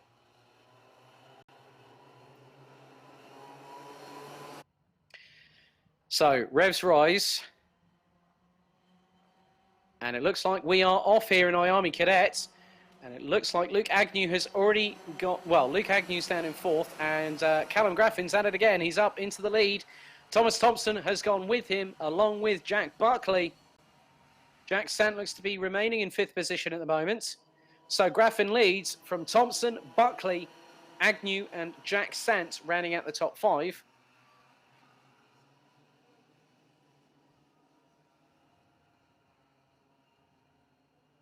So looks like Callum Graffin's just said to Thomas Thompson, let's get away from everybody else. I don't think that's going to be the case, guys, because Jack Buckley is pretty much with you. Because it looks like there's been a move up for 4th position. A little bit further down the order. Looks to be a few changes for position. I think I maybe saw Sherry Ann Powell making an overtake move there as well. Looks like she's made up 1 place, at the very least. The youngster from London. She's been very, very competitive this season. Obviously, she's had a bit of a hiatus, obviously, with a holiday, a well-deserved holiday.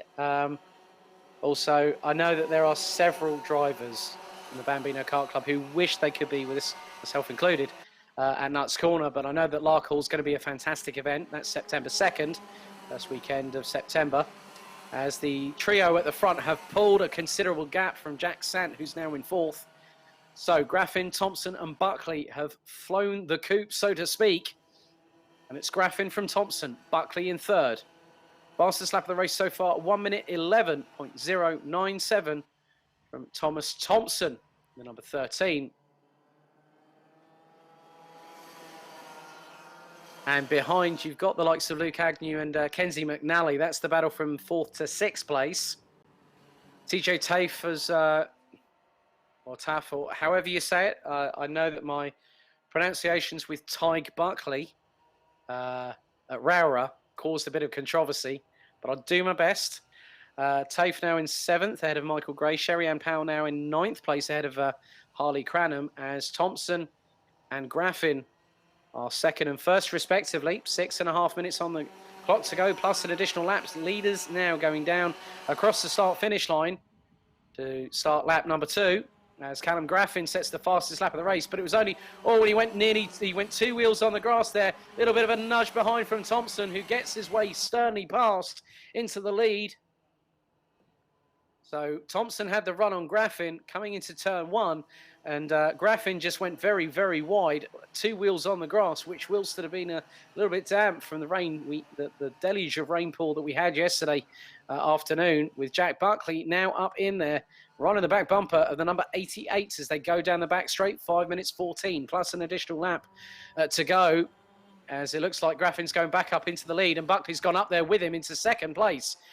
So the pair swoop past number 13, who's now back on the offensive, going down into the latter part of the track.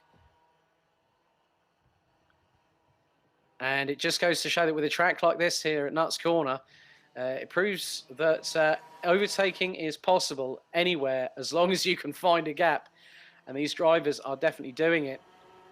So I don't know what Graffin's doing there at the moment, but he's probably just, well, he's looking over his right shoulder because Jack Buckley now up into second place. Thomas Thompson down in third place for the minute, but how much longer? This turn 2 is his best one.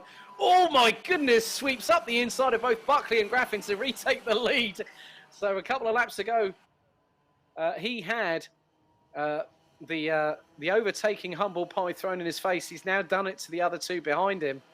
So fantastic job there. Let's have a look at the replay. So look at the momentum he just carries into turn 2. Up the inside of Buckley, goes for it on Graffin. Oh, that was very close indeed. These two have nearly come to blows, and we saw that in the first heat. But it looks like it's going to happen again. Is it going to be a return of the favour? Oh, not quite. Graffin gets past, but Buckley can't swoop past Thompson into second position. Incredible. Fantastic racing between the three at the front of the field. So Callum Graffin started on pole, started on the front row alongside Jack Buckley. Buckley down into third position behind Thomas Thompson. So it's the three at the front that are clearly leading the way. And they've got a gap between themselves and Jack Sant to over 2.5 seconds as Thompson's going to go for it. Buckley has got the toe now. Is he going to go up the inside into turn 2? No, not quite. So Thompson takes the lead from Callum Graffin. Luke Agnew, in the meantime, has got past Jack Sant for fourth place. Fastest lap so far, still 1 minute 0.9750 from Callum Graffin. Currently in second place, 4 1,000ths of a second quicker than Thomas Thompson, with Jack Buckley's best effort being a 109.974. So just over 0.2 of a second off. And look, Sant is hounding Agnew quite considerably as Graffin goes up the inside of Thompson on the last corner in the back straight to retake the lead. 2 minutes 45 on the clock left to go. Thompson is still trying to hound Graffin into making a mistake, whilst Jack Buckley is sitting pretty about a kart length behind number 13 in third position, waiting to see how things pan out in front. They were just under 1/10 of a second between the top three last time around. The gap's going to be a little bit more considerable, judging by how far Jack Buckley is behind the top two, but he closes up quite considerably. And it's nearly 3, oh my goodness, 0.255 of a second as Thompson was sizing up Graffin. Luke Agnew and Kenzie McNally might have clashed on that last lap around as they've just gone down to 6th and 7th respectively. Michael Gray now up into 4th, probably did a really good overtake on them. So less than 2 minutes to go here in the IAME Cadet BKC second heat. This is their last amount of track time before the GP final.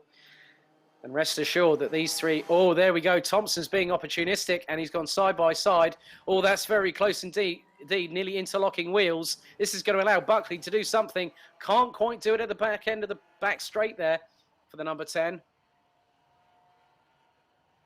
So it is still too close to call. Still all to play for. 1 minute 45 seconds on the clock, plus an additional lap in this BKC IAME Cadet Heat number 2 here at Nuts Corner.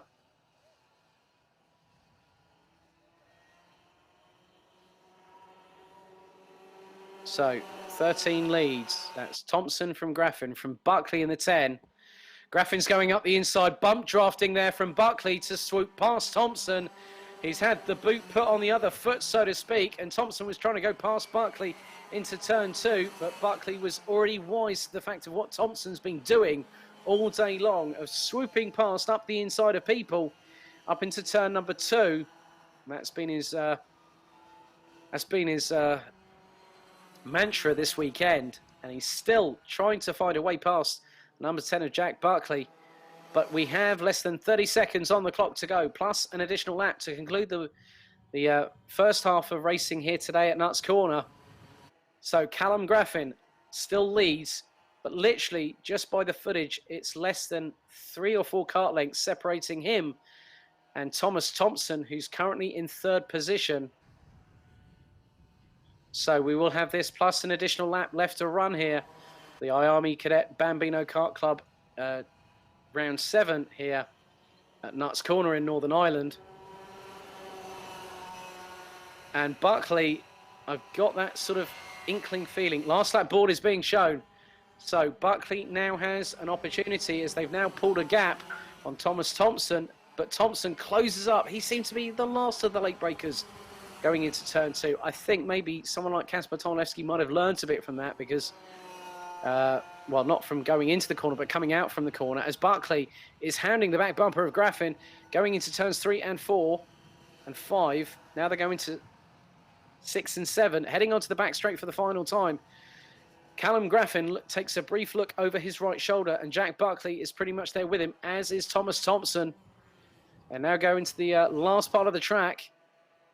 Who is it going to be? The top 3 literally line astern. You cannot put any distance between them.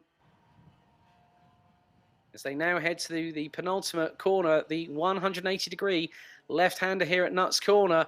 And it looks like, I've got a feeling that Thomas Thompson might have the complete advantage. He'll have the double toe coming out of the final corner.